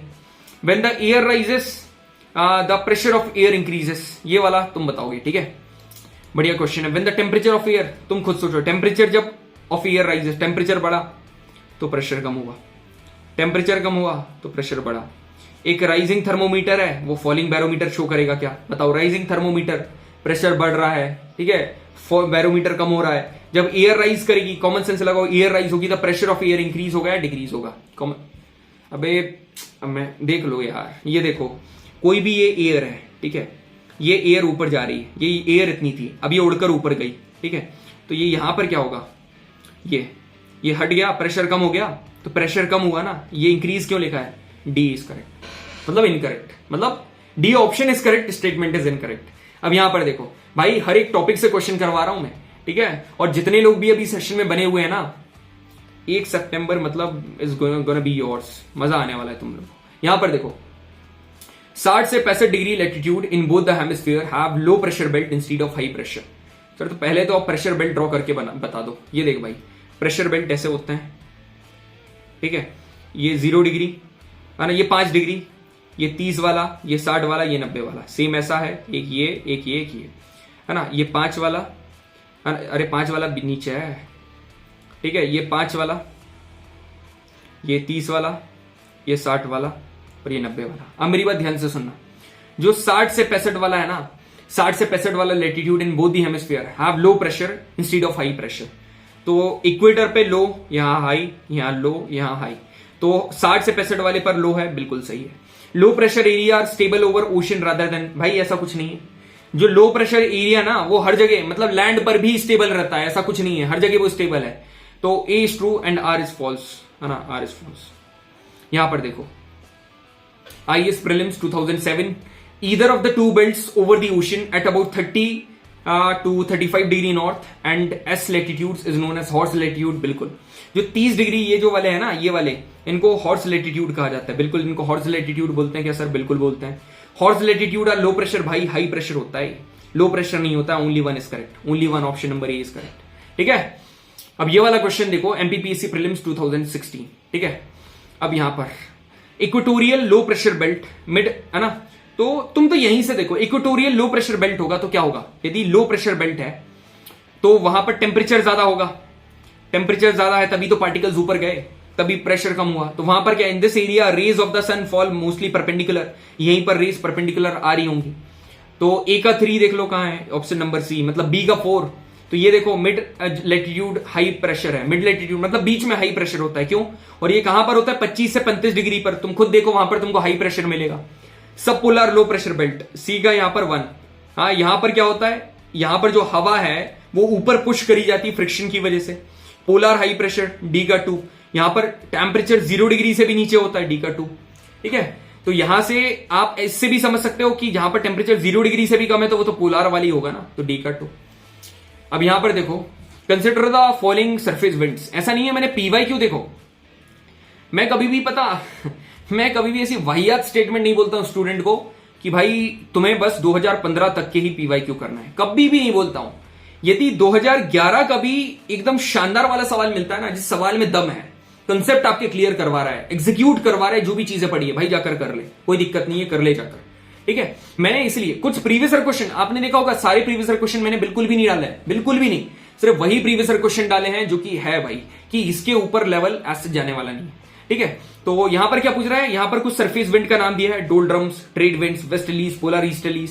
सो which one of the following is the idealized global patterns of these winds from equator to pole, मतलब इक्वेटर से पोल पर आइडियलाइज्ड ग्लोबल पैटर्न कौन सा शो कर रहा है। तो मेरी बात सुनो यार, डोलड्रम यार, फिर ट्रेड विंड, फिर वेस्टर्लीज, फिर पोलर, ये तो सीधा सीक्वेंस ही है ना, 1 2 3 4, सीधा सीक्वेंस ही बता दिया तुम्हारे को, ठीक है, एग्जैक्ट। अब यहां पर देखो, What causes the wind to deflect towards the left in the southern hemisphere, ठीक है, ये नदर्न हेमिस्फीयर है, ये सदर्न हेमिस्फीयर है। यहां पर चीजें राइट हैंड में डिफ्लेक्ट हो जाती हैं और यहां पर लेफ्ट हैंड में, यहां पर नीचे आएंगे तो लेफ्ट साइड। भैया आप बोलोगे ये तो राइट में हो गया, उधर उल्टा करके देख लो मोबाइल, ये लेफ्ट है, ठीक है। तो इसका आंसर है कोरियोलिस फोर्स, मगर सर यहां पर ऑप्शन में कोरियोलिस फोर्स तो है नहीं। कोरियोलिस फोर्स जिस चीज की वजह से होता होगा वो चीज तो है ना, रोटेशन ऑफ द अर्थ, ठीक है। अब यहां पर क्वेश्चन क्या बोल रहा है, ये बढ़िया सवाल है, कल ही ग्रुप में इसके ऊपर चर्चा करिए, मेरी बात ध्यान से सुनना। Consider the following statements. Coriolis effect is zero at the equator. जो कोरियोलिस इफेक्ट है, जो कि चीजों को डेविएट करता है, डिफ्लेक्टिंग फोर्स है, इक्वेटर के ऊपर जीरो होता है, बिल्कुल होता है। Coriolis effect is more towards the pole, pole पोल पर बहुत ज्यादा होता है। तो 1 और 2 दोनों काय में नहीं आ रहे हैं, वो गलत है। इसमें भी नहीं आ रहे हैं, इसमें भी नहीं आ रहे हैं, तो या तो ऑप्शन ए होगा या तो सी होगा। अब यहां पर देखो, यहां पर Coriolis effect are related to decreasing rotational velocity with increasing latitude. मेरी बात ध्यान से सुनो, ध्यान से सुनना। Coriolis effect are related to decreasing rotational velocity with increasing latitude. जितनी ज्यादा लैटिट्यूड्स होंगी, जितनी ज्यादा लैटिट्यूड्स होंगी, ठीक है, यदि लैटिट्यूड ज्यादा है, ध्यान से सुनना, यदि लैटिट्यूड ज्यादा है तो तुम्हारा कोरियोलिस फोर्स ज्यादा है ना, कोरियोलिस फोर्स ज्यादा है। और कोरियोलिस फोर्स ज्यादा है ना, तो यहां पर जो रोटेशनल वेलोसिटी है, रोटेशनल वेलोसिटी, ये क्या हो जाएगी, ये हो जाएगी कम। तो option number C is correct, fourth वाला गलत है, ठीक है। ये चीज को दिमाग में रखना, रोटेशनल वेलोसिटी कम हो जाए।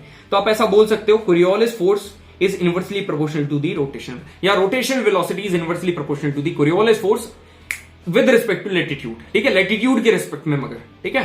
अब यहां पर देखो, wind patterns are clockwise in the northern hemisphere and anti-clockwise in the southern hemisphere। देखो, अब Coriolis effect ऊपर पड़ा। अब ये IAS prelims 2015 का क्वेश्चन मैंने क्यों डाला भाई, मेरे को पता है कि अभी यूपीएससी जो आपको सवाल पूछ रहा है ना, वो पूछ रहा है कंसेप्चुअल सवाल और वो एग्जीक्यूट करवाना चाह रहा है ना, कि किताबी कीड़े जैसे जो आपने पढ़ा है बस उसको दिमाग में ना रखो।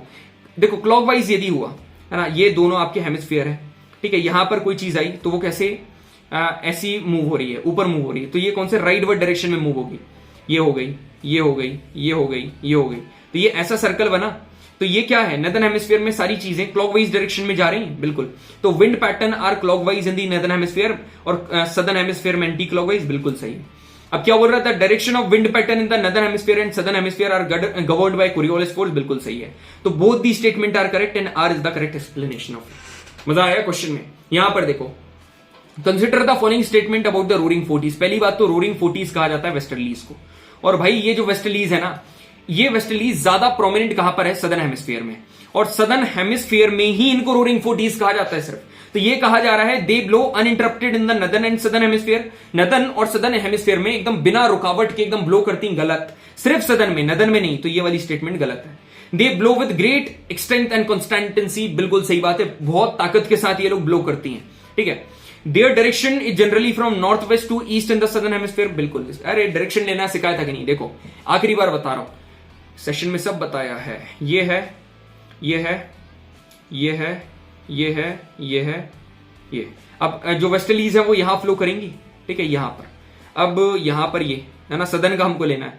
अब सदर्न में लेफ्ट हैंड साइड सारी चीजें डिफ्लेक्ट हो जाती हैं, मतलब यहां तो ऐसा डिफ्लेक्ट हुई, तो यहां पर क्या बनाओ, देखो वापस से बता रहा हूं कैसा डिफ्लेक्ट हुई, ये डिफ्लेक्ट हो रही है ऐसा, तो तुम ऐसा ड्रॉ करो, नॉर्थ, ये इधर क्या हो जाएगा, वेस्ट, ईस्ट, साउथ। तो बिगिनिंग देख लो, नॉर्थ वेस्ट आ रहा है, तो क्या बोल रहा है, it is this direction is generally from north west to east, तो यही तो निकला, थर्ड सही है, ठीक है। Overcast, skies, rain, raw weather, ये सारी की सारी चीजें साथ में लेकर आता है, तो 2, 3, 4 are correct, option number B is correct, है ना।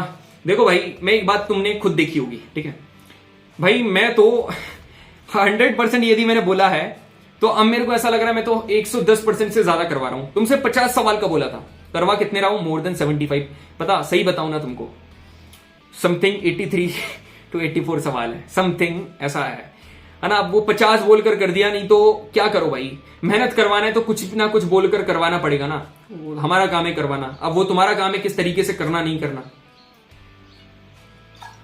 ये वाला क्वेश्चन देखो, एनसीईआरटी की एग्जैक्ट लाइन पर सवाल बनाया हुआ है, बिहार पब्लिक, हाँ वो ये हरियाणा पब्लिक सर्विस कमीशन ने, एकदम एनसीईआरटी की लाइन पर, ठीक है। क्या बोल रहा है, read the given statement and select the correct answer from the given option given, ठीक है। Statement 1, the pattern of movement of planetary winds, planetary wind मतलब कि trade wind, easterlies, westerlies, polar winds, ठीक है, इनको प्लैनेटरी विंड कहा जाता है।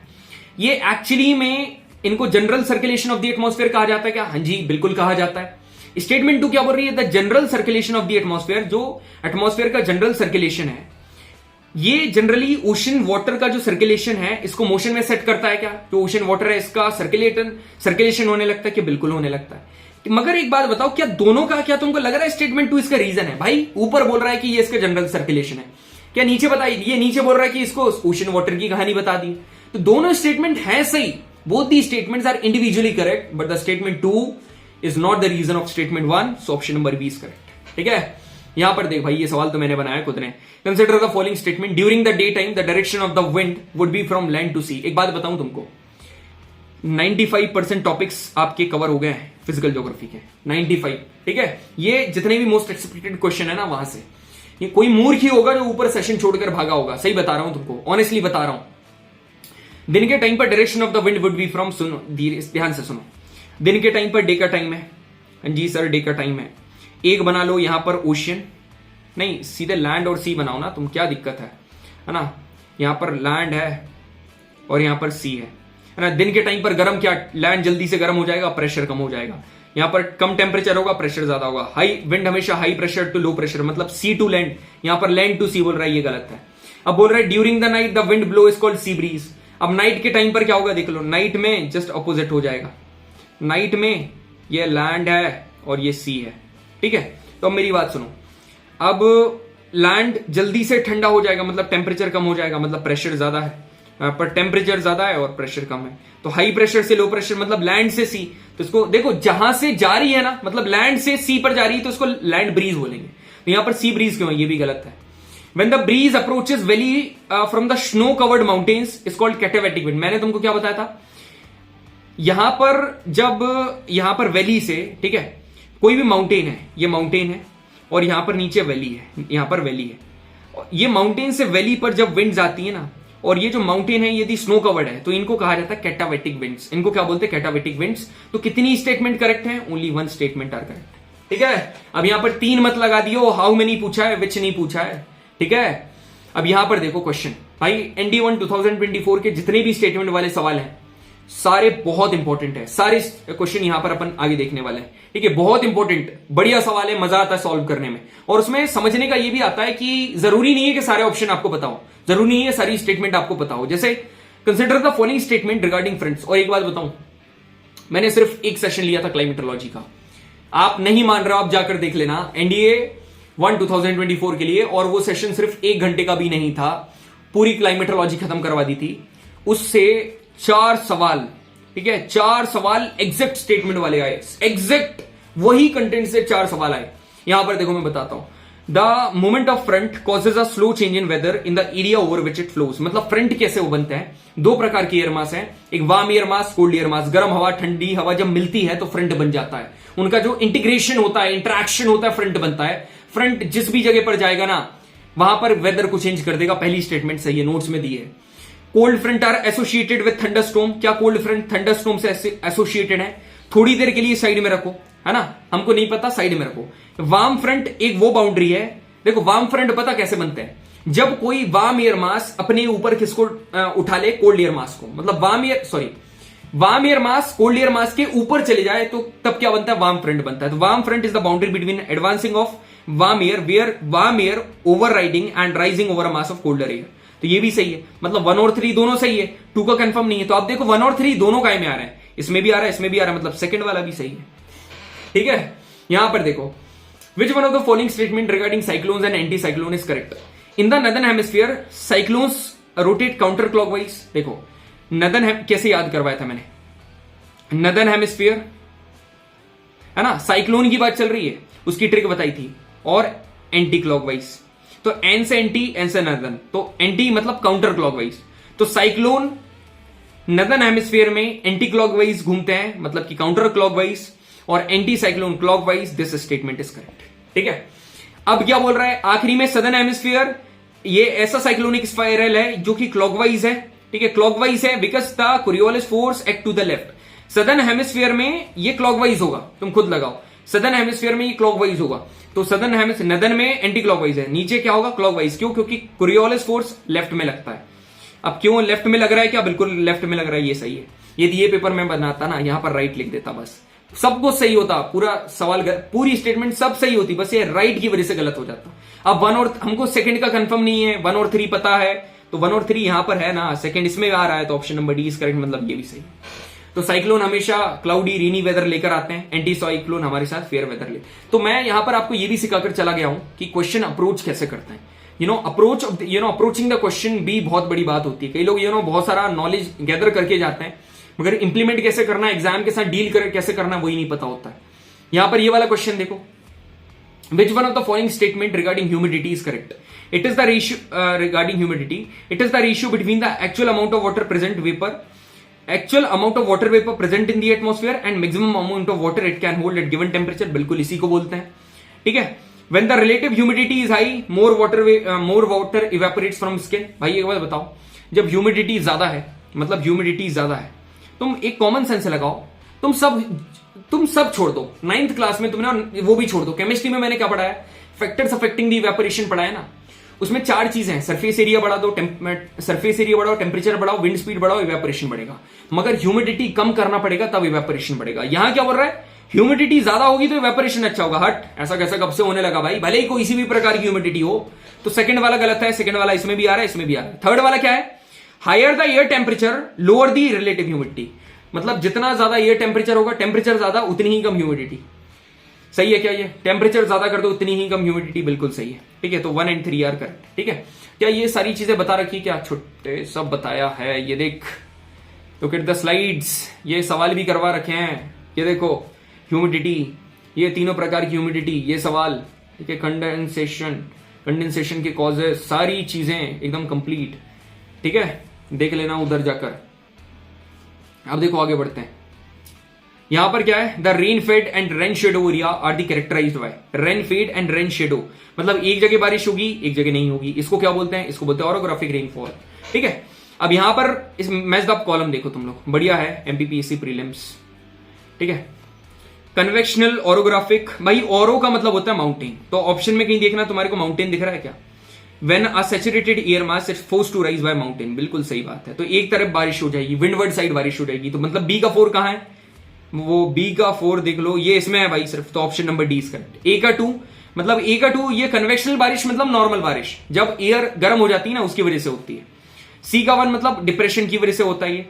डी का 3 मतलब ये इसकी वजह से। देखो कभी भी उसको 2 स्टेटमेंट बहुत कठिन डालनी होगी ना, तो 2 स्टेटमेंट बहुत आसान डालेगा, इतनी आसान डालेगा कि इजीली एलिमिनेशन कर लोगे, ठीक है, इजीली एलिमिनेट हो जाएंगे, याद रखना बस ये बात, ठीक है।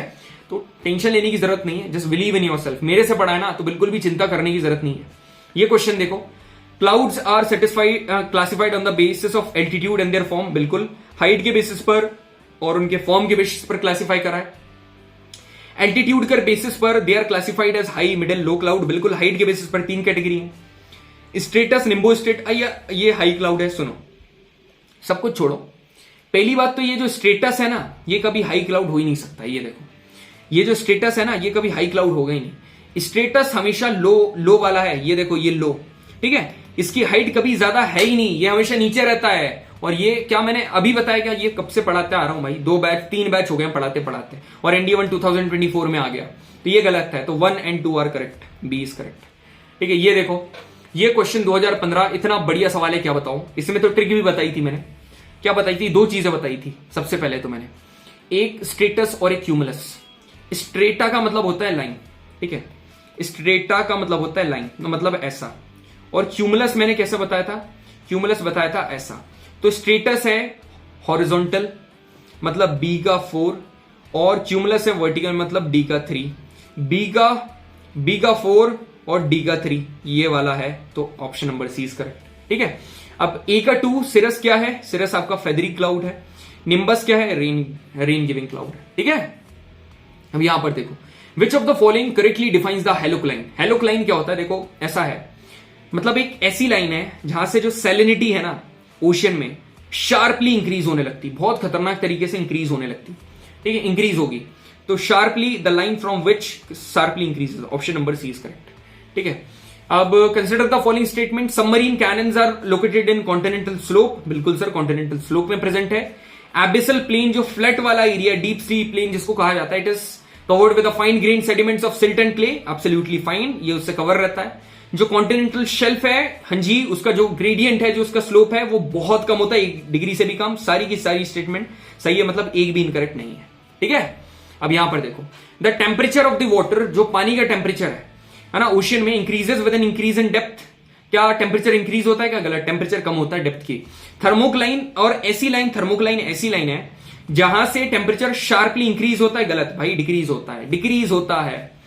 90% of the volume of the water in ocean is found below the thermocline. क्या ये थर्मोक्लाइन के नीचे 90% of the ocean water present है? बिल्कुल सही। तो कितनी स्टेटमेंट करेक्ट है? सिर्फ ओनली 3 स्टेटमेंट इज करेक्ट। सारे स्टेटमेंट वाले सवाल हैं। क्या बढ़िया कंसेप्ट तुम्हारा तैयार हो गया है। बस कुछ सवाल और। Consider the following statement, neap tide comes when the sun moon are perpendicular to each other. ये सन है ना, और ये मून है, ये अर्थ है, बीच में अर्थ फंस गई, ठीक है। और इस कंडीशन को जिजगी कहा, ठीक है। नीप टाइड कब आती है? जब ये परपेंडिकुलर हो, और इस कंडीशन को सिजगी कहा जाता है। क्या गलत भाई, सिजगी, ये यहां तक तो सही है। इस कंडीशन को सिजगी कभी नहीं बोलेंगे जीवन में, सिजगी इसको बोलते हैं। नीप टाइड इज लो टाइड, नीप टाइड को लो टाइड बोलते हैं, बिल्कुल सही है। तो कितनी स्टेटमेंट सही है? Only 2 is correct. अब मैं एक चीज बता रहा हूं आपको, मैंने यहां से बस तुमको नीप टाइड बताया है, ठीक है, मगर और भी टाइड के बारे में क्वेश्चन सेशन में करवा रखे हैं, उनके बारे में पढ़ना किसकी रिस्पॉन्सिबिलिटी है? आपकी, ठीक है। यहां पर देखो, अब यदि मैं यहां पर कोल्ड करंट पढ़ा रहा हूं, सिर्फ एक कोल्ड करंट पढ़ा रहा हूं, बाकी की कोल्ड करंट पढ़ना किसकी रिस्पॉन्सिबिलिटी? आपकी। क्या मैंने नहीं पढ़ाया क्या? अरे भाई पूरा सिलेबस, चीख चीख कर बोल रहा हूं पूरा सिलेबस, मैं तो दावे के साथ बोल रहा हूं, इतना होल हार्टेडली दिल से इतना सिलेबस किसी ने नहीं करवाया होगा जितना मैंने करवा दिया, कर लेना, ठीक है। Grand Banks is formed when Gulf Stream meet to cold current. तो मेरी बात सुनो, यहां से क्या निकली? नॉर्थ अटलांटिक ओशन की बात चल रही है यहां पर, नॉर्थ अटलांटिक। यहां पर क्या चली? North equatorial current, equatorial current, है ना। एक यहां से निकली एंटिलिस और एक निकली फ्लोरिडा, एंटिलिस और निकली फ्लोरिडा, ठीक है। यहां पर क्या बनी? ये बनी आपकी वो क्या बोलते हैं, यहां पर गल्फ स्ट्रीम बनेगी, ठीक है, गल्फ स्ट्रीम बनेगी। ये गल्फ स्ट्रीम है, ये इसको बोलोगे गल्फ स्ट्रीम, गल्फ स्ट्रीम। यहां पर 2 ग्रेट बैंक का इंतजार कर रही होंगी, इसका नाम है लैब्राडोर, लैब्राडोर और ईस्ट ग्रीनलैंड, ईस्ट ग्रीनलैंड। अब दोनों मिलकर आगे एक नॉर्वेजियन और एक कैनेडियन, ठीक है। तो लैब्राडोर और ग्रीनलैंड आंसर, ठीक है। सीधा आंसर नहीं बताया, पूरा ड्रॉ करके बताया। Which one of the following forces is responsible for the 2 major tidal bulges on the earth. Earth पर जो 2 मेजर टाइडल बल्ज बनते हैं ना, वो 2 चीजों की वजह से बनते हैं। कौन कौन से? एक होता है ग्रेविटेशनल फोर्स, ठीक है, एक है ग्रेविटेशनल फोर्स, और दूसरा कौन सा फोर्स है? दूसरा तुम्हारा है सेंट्रीफ्यूगल, दूसरा है सेंट्रीफ्यूगल। दोनों जब बैलेंस क्रिएट करते हैं तो यहां पर क्या बनता है? बल्ज बनता है, ठीक है। तो finally, eventually, completely, madly we have finished the topic, ठीक है। सारी चीजें कंप्लीट हो गई हैं, गला बैठ गया भाई चिल्ला चिल्ला के। मेरे को बता देना सेशन कैसा लगा, ठीक है भाई। ये सेशन को बनाने में, सही बता रहा हूं, रात के 12 बजे बैठा था, एट 12 AM आई सेट, झूठ नहीं बोल रहा हूं, ये कलम मेरे हाथ में है भाई, ठीक है। 4:45 पर उठा था, 4:45 पर उठा था, बीच में गैप लिए थे, 4:45 पर उठा था, तब जाके इतने पूरे ये क्वेश्चन बने। तो इनको अच्छे से पढ़ लेना, 1 सितंबर को आपको रिजल्ट देकर जाएंगे। और जो जो टॉपिक यहां पर मेंशन है, they are very very very very important topics. बढ़िया पढ़ो, ठीक है, मजे करो। थैंक यू वेरी मच, जय हिंद।